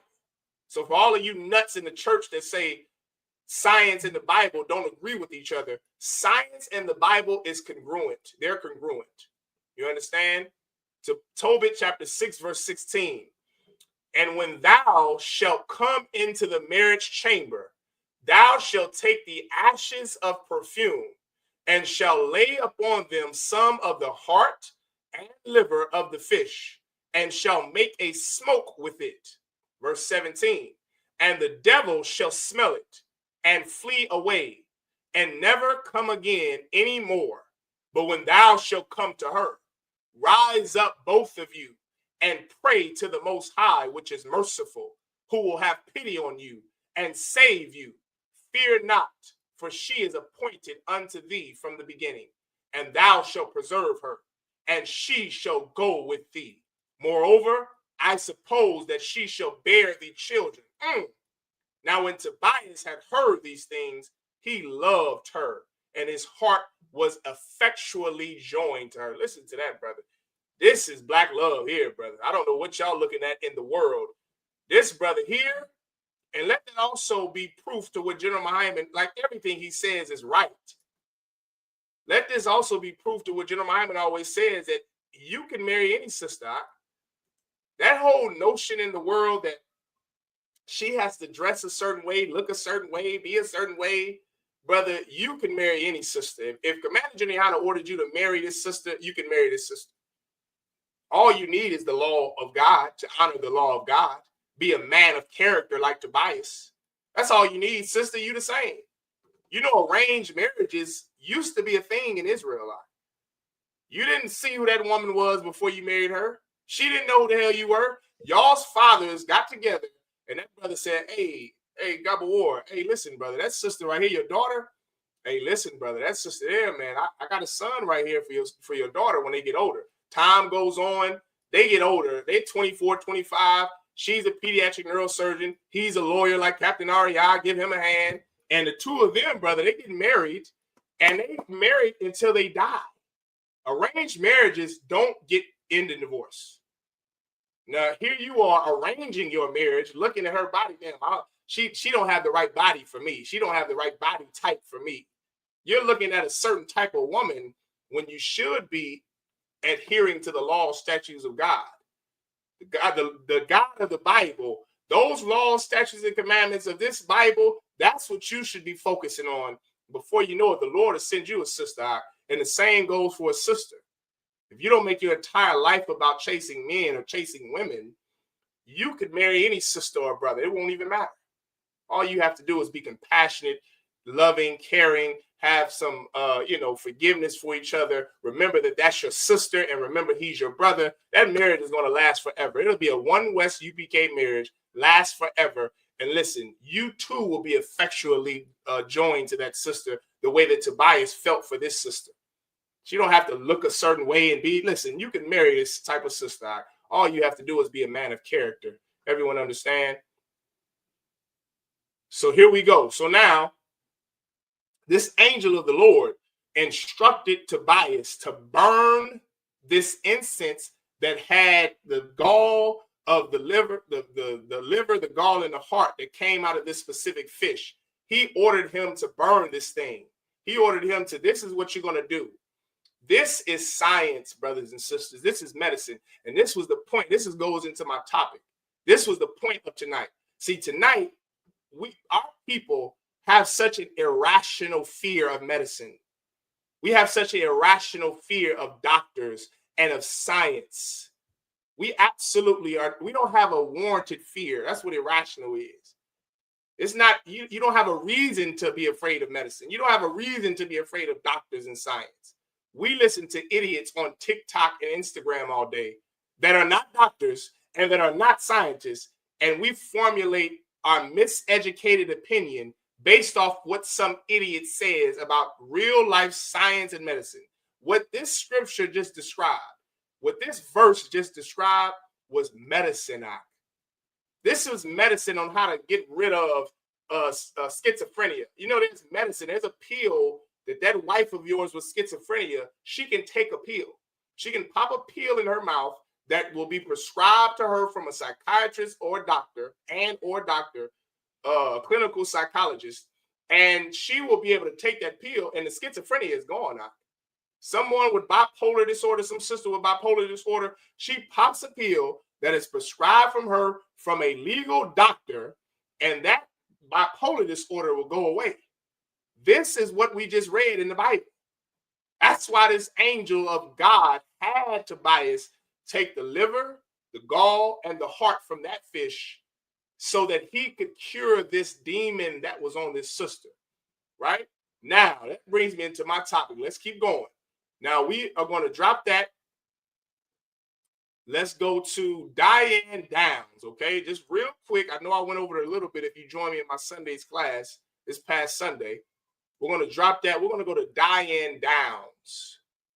I may not even have to go to, instead of going to Diane Downs, let's go to this story right here. Okay. Before I jump there, everyone just bear with me. That's all you got to do. Bear with me. Before I go there, let's go to measles. Now, this is what I need every Black, Hispanic, and Native Indian parent to understand. Get your child vaccinated. You understand? You don't have to be afraid of medicine. In the UPK, we are not afraid of medicine and science. And I'm going to show you the reason why in just 1 second. Right? I'm going to show you the reason why in just 1 second.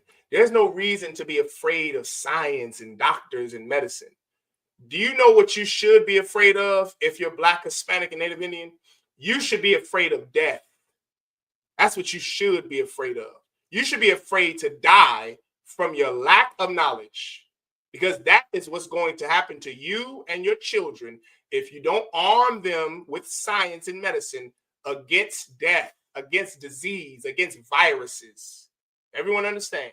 Now, I have a story here that I'm going to read to you. I have a story here that I'm going to read. Okay? This is a map that shows more than 1,000 measles cases across the U.S. as outbreak grows.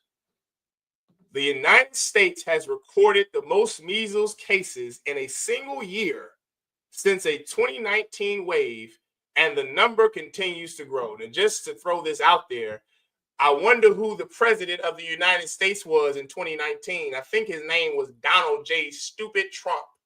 And he's the stupid president of the disgusting United States of America right now.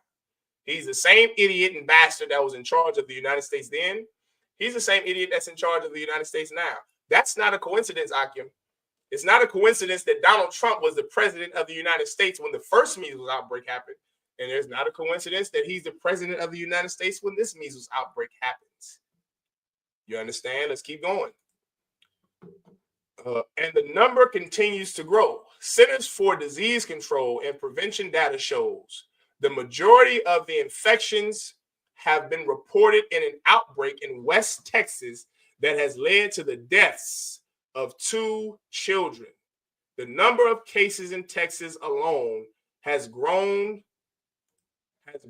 to 709, while total cases nationwide have surpassed 1,000, with infections confirmed in at least 30 states. Now, this is what I want to, I read that, right? Now, just remember that. Okay? Now, let's get Diane Downs. Does anybody, before I get started, does anybody in the comments want to tell me who Diane Downs was? Does anybody know who she was? Anybody ever heard of her before? Right? If you're in the comments, you want to tell me who she was? Does anybody know? Diane Downs was an oppressor act, a white woman, I believe in Florida in the 80s. And she shot 4 of her children in the back seat of a car. And then she turned the gun on herself. She shot herself in the arm. Then she drove her crazy ass to the hospital and lied to the doctors and said that someone tried to carjack her. Now we're going to read the reason why she did this. Everyone understand? Okay. It says late one May night in 1983, Diane Downs sped into an emergency room drop-off in Springfield, Oregon, with a horrifying story to tell. Her 3 small children, Christy, 8 years old, Cheryl, 7, and Danny, 3, were inside her blood-soaked car, shot at close range. In the frantic scene, hospital employees quickly determined that Cheryl was already dead and that Christy and Danny were clinging to life. So she did end up killing these kids, right? Some of them died. They succumbed to the gunshot wound that she shot them with. She shot them with a gun. Then she turned the gun on herself, shot herself in the arm, and then lied and said she was carjacked.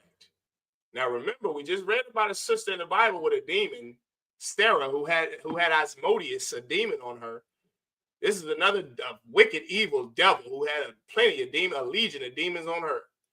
It says Downs had also been shot in the left forearm through her wound, though her wound was not life-threatening. When police arrived at the scene, Downs, 27 at the time, told them a bizarre story of being flagged down by a bushy-haired stranger on a dark, deserted country road. Okay, let's keep going down.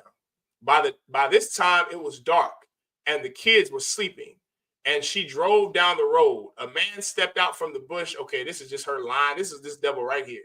This is Diane Downs. She looks like just yuck. Downs said that she then faked throwing her keys to divert the gunman's attention, pushed him out of the way, jumped back in her car, and raced to the hospital with her badly wounded children. She says it was during the struggle with the stranger that she was shot in the arm. Okay, so now this devil, this white woman, she lied to the police and said that this armed, bushy-haired man, they tried to attack me. They tried to take my car. They shot my kids. Then they shot me in the arm. I managed to get away, drive to the hospital, right? Let's keep going.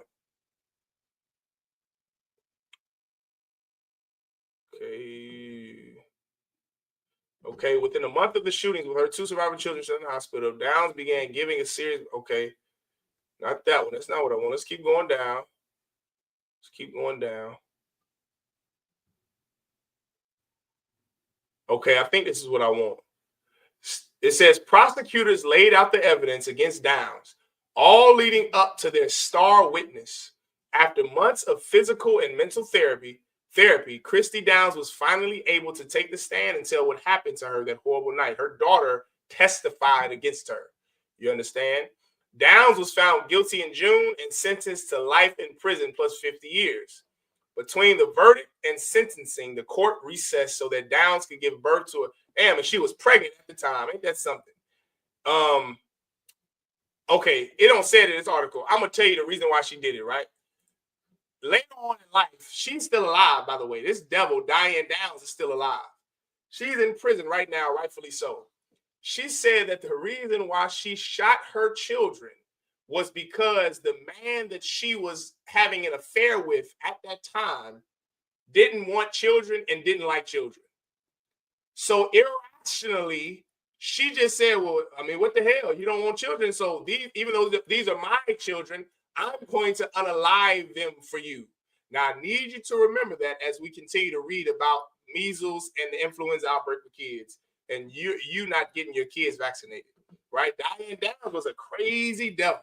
She was some old crazy, evil, wicked devil who tried to unalive all of her kids and was successful in 2 of her children dying.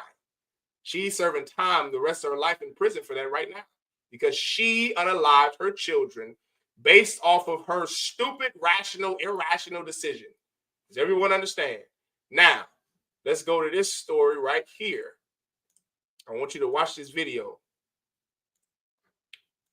All right. Tomorrow, the Department of State Health Services will release updated numbers on the measles outbreak in Texas.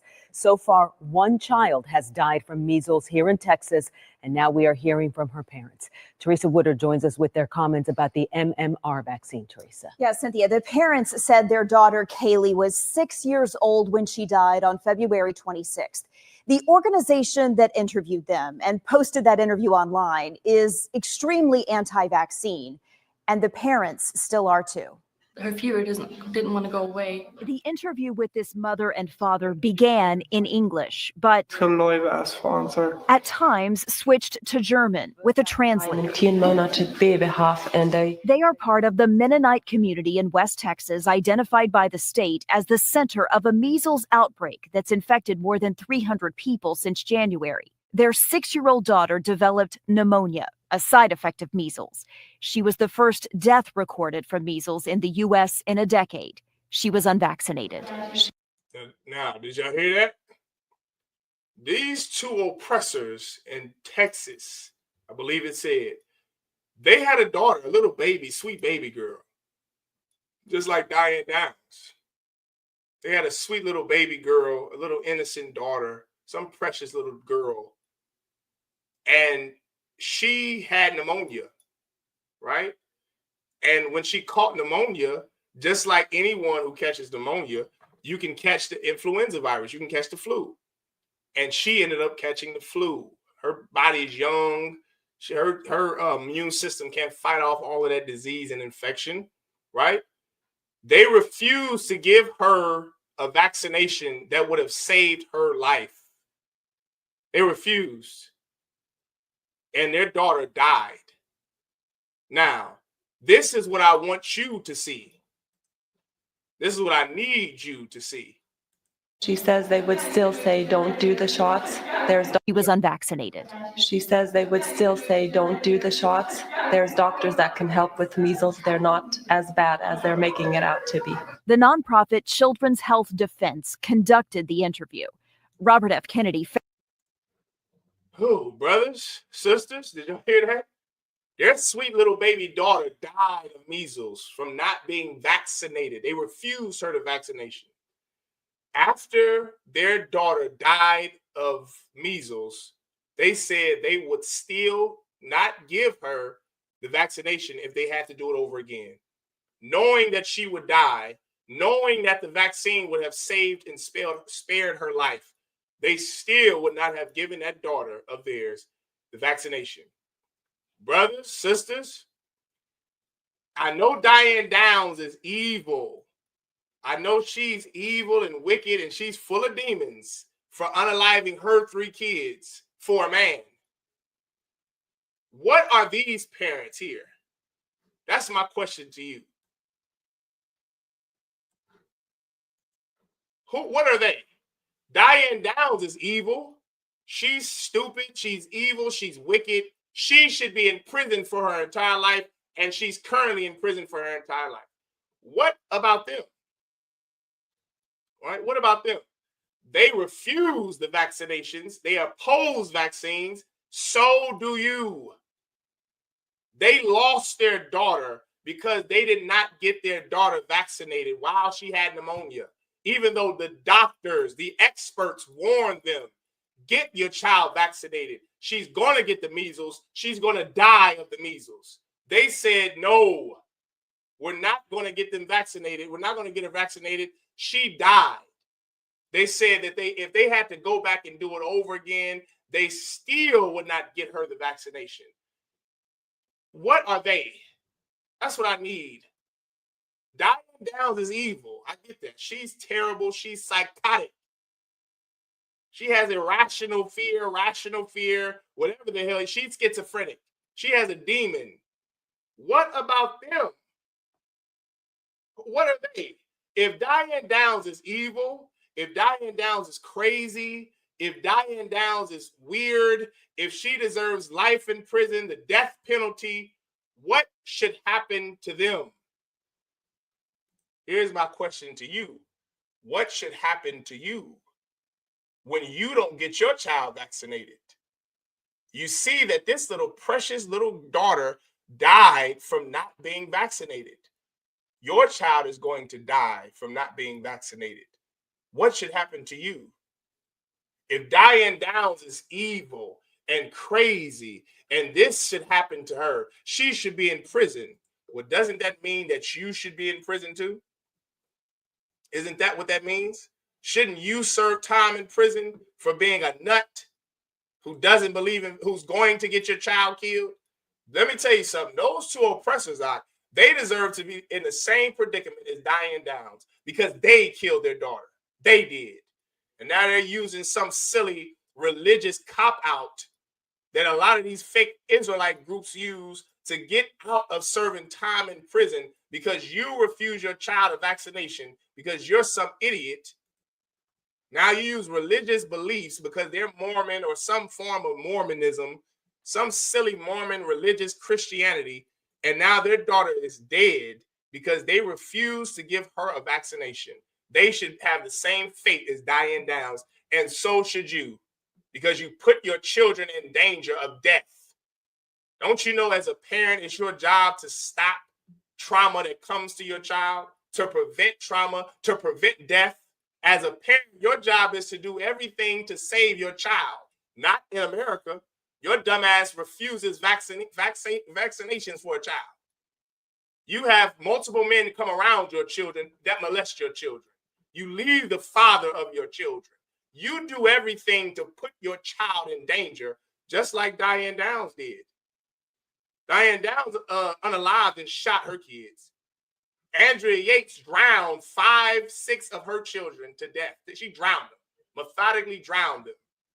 She's in prison. Diane Downs is in prison. What should happen to you? They're crazy. They're psychotic.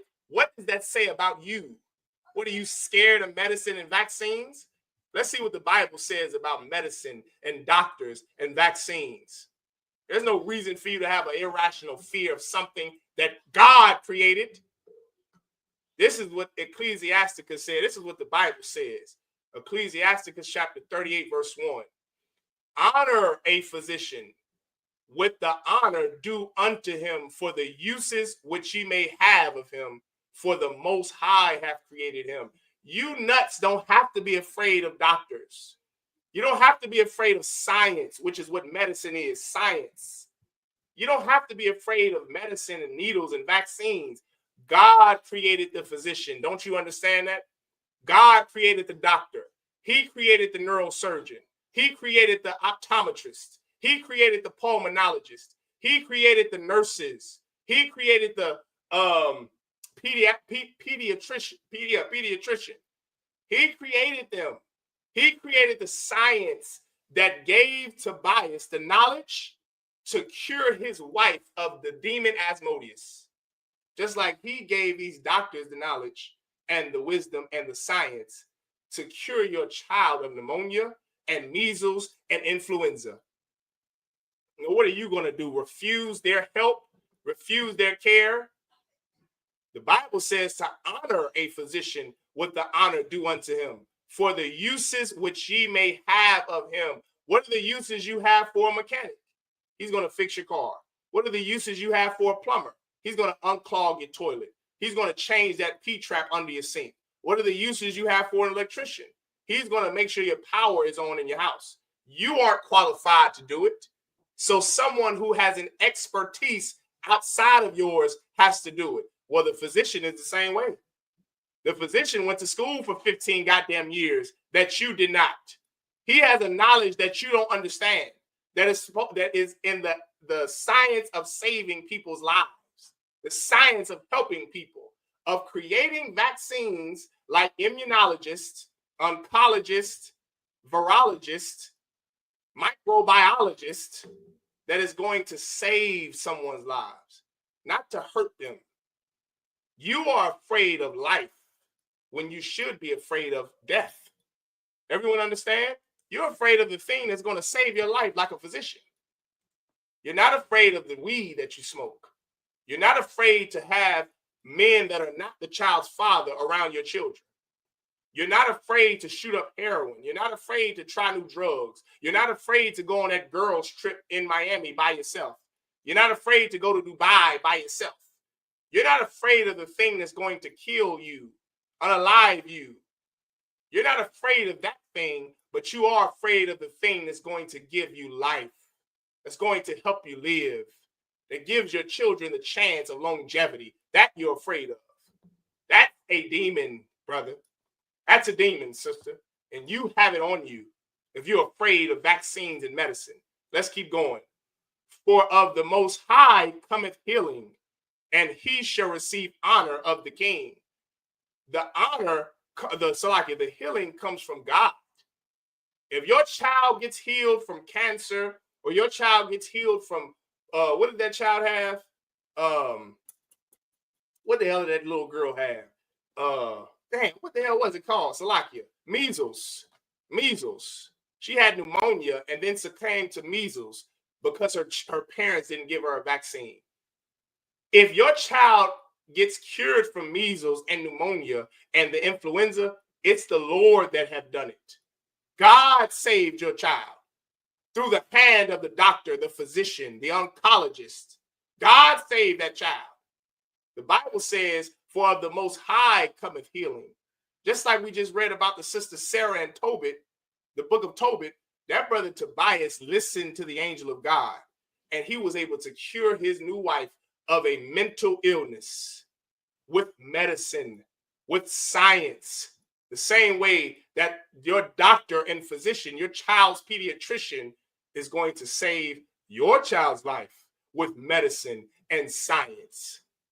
Verse 3, the skill of the physician shall lift up his head, and in the sight of great men he shall be in admiration. That's an admirable, honorable job that those physicians have. You're a sister or brother out there striving to be a doctor. You want to go to medical school. Have at it, brother. Have at it, sister. That's a noble and admirable job.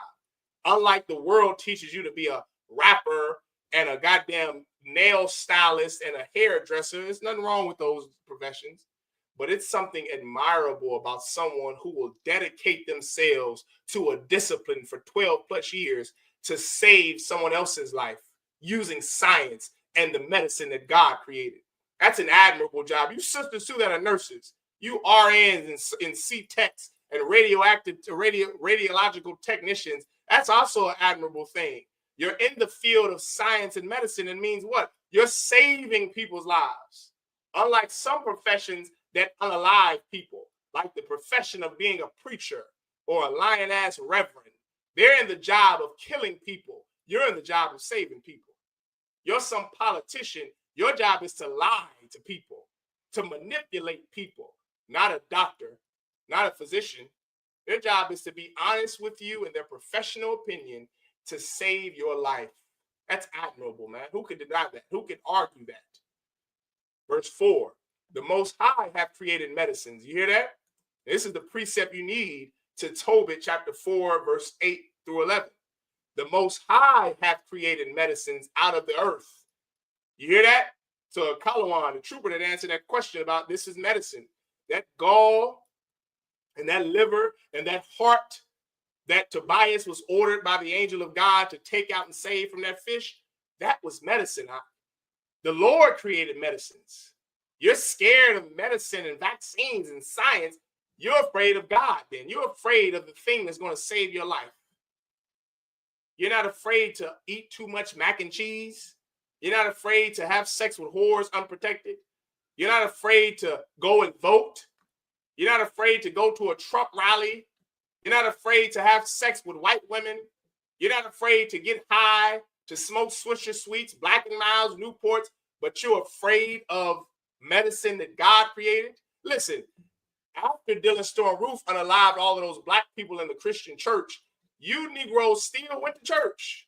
White people have been unaliving black people in churches since the 1800s. You go to church faithfully. You're not afraid to go to church physically and sit in the pews.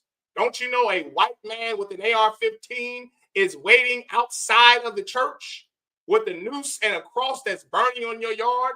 He's waiting to kill you once you get out the church. You're not afraid to go to church. Church has killed so many people. The pastor is responsible for the death of so many patrons. But medicine have saved the lives of so many. And you're afraid of that. I know why. Because you don't want to live. Asmodeus has a hold on you.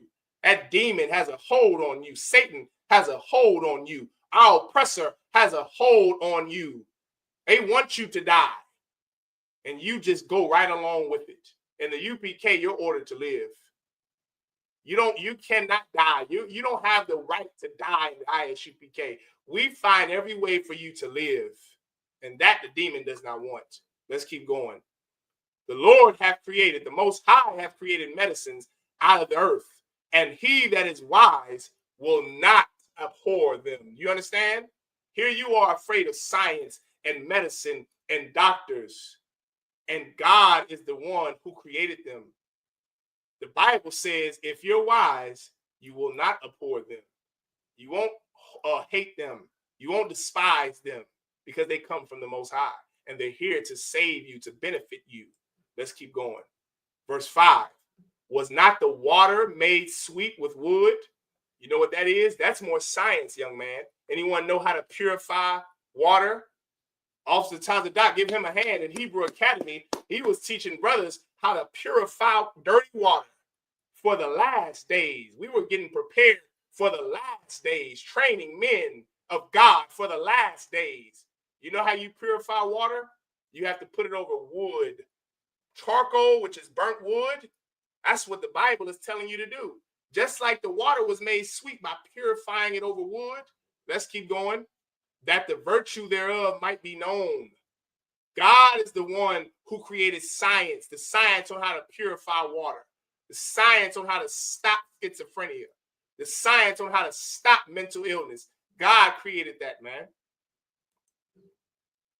Verse 6, and this is the last verse. And he hath given men skill, that he might be honored in his marvelous work. Brother, I know, sister, I know you know, before this class, a little after this class, you're not afraid of science anymore. I get that you are afraid, but this is what you better know, that the Lord hath given men skill. That skill that you have, God gave it to you. I don't care if you're a carpenter. I don't care if you're an electrician, a plumber, a mechanic, a physician. The Lord gave you skill. That's who gave you skill. God did. That he might be honored in his marvelous work. Not so you're honored, but that he might be honored. That God gets the glory. God gets the praise from what he gave you. You're someone who has the propensity to study those MCAT books. I'm going to tell you this, brother. It's rough. I'm just telling you straight up and down. It's rough. But guess what? It's not impossible. You can go and study those MCAT books. You can get on Kaplan and get that program that helps you pay that monthly subscription, and then go and study that MCAT and take that MCAT. You a brother who want to be a lawyer like Captain REI, go and study that LSAT. Go to school, man. Learn sciences and learn law. Learn biology and chemistry. You understand? Those things will profit us in these last days. What good is it for you to do nothing and to learn nothing and to be an idiot? God gets no glory by you being an idiot.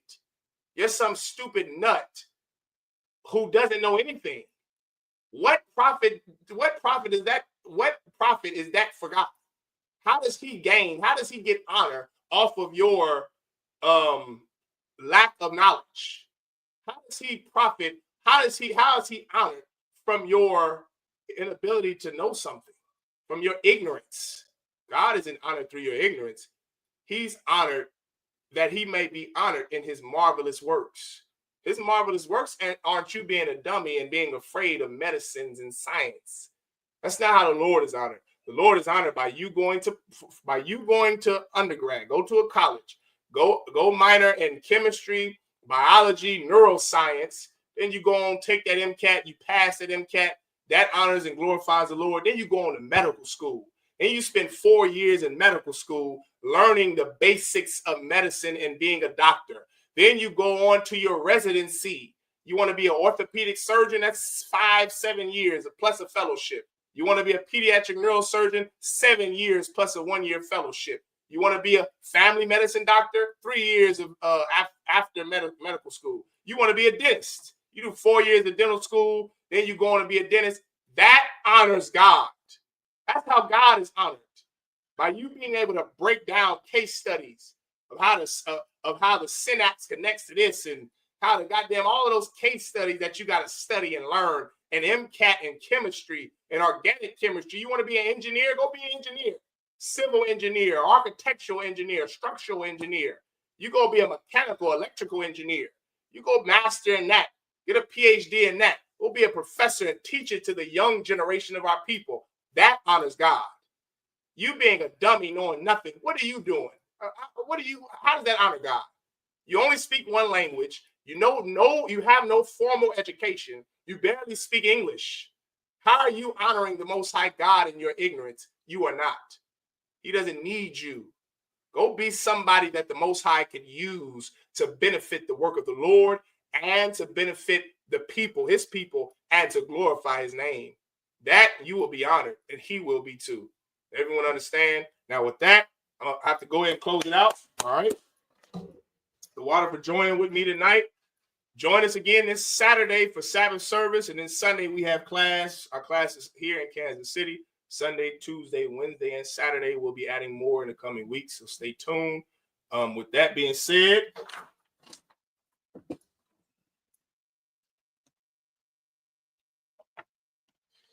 we are the I.S.U.P.K, started out at 1 West 125th Street, Harlem, New York. Rule for new brother and sister. When a new brother or sister comes into the school, they are off limits for 6 months. They are to be saluted only. They are here to share themselves of the world. If they need transportation, the teacher will arrange it. After 6 months, if a brother or sister has an interest in a particular person, he or she must get permission from the head to speak to a brother or sister. There is another 6 months in which the brother and sister will court each other. After this 6-month period, the brother and sister will get permission from the head to marry. Tithes, which is the commandment. Numbers chapter 18, verse 21, Malachi chapter 3, verse 8 through 10, means 10th in the Hebrew, ma'ashera, 10% of every penny of any increase the Most High gives you, give to the treasury department or teacher. Priest fund, free will offering for priests, not mandatory, whatsoever amount you would like. Upcoming holy convocations. We are currently in the feast of first fruits. Everyone understand? Remind Akim and Akwab to check the bulletin board in the hallway. Go on your school social media website. Every school in the UPK has a link tree. Every school in the UPK has a Facebook. As the bulletin board is social media. Everyone understand? Now, in physical school buildings, there are still physical school boards, bulletin boards that have information. But every school in the UPK, every camp, you can go onto their social media page, like, share, subscribe, and you will be filled in with all of the events and up-to-date knowledge. Everyone understand? If anyone wants to be a trooper in the school, start wearing all black. Boots, shirt, pants, headband, and war scarf. With that, imagine, which means to stand. Men of Israel, we're going to give one courtesy salute to the brothers. Men of Israel, Amadim Shabbat, Amadim, Barak, Yahanna, Shemiah, Yajimatah, Sar, face the sisters. Men of Israel, we're going to give one courtesy salute to the sisters. Men of Israel, Amadim Shabbat, Amadim, Barak, Yahweh Shamar, Alathan, Bahashim Yahweh Shai. Yajimatah, dismissed.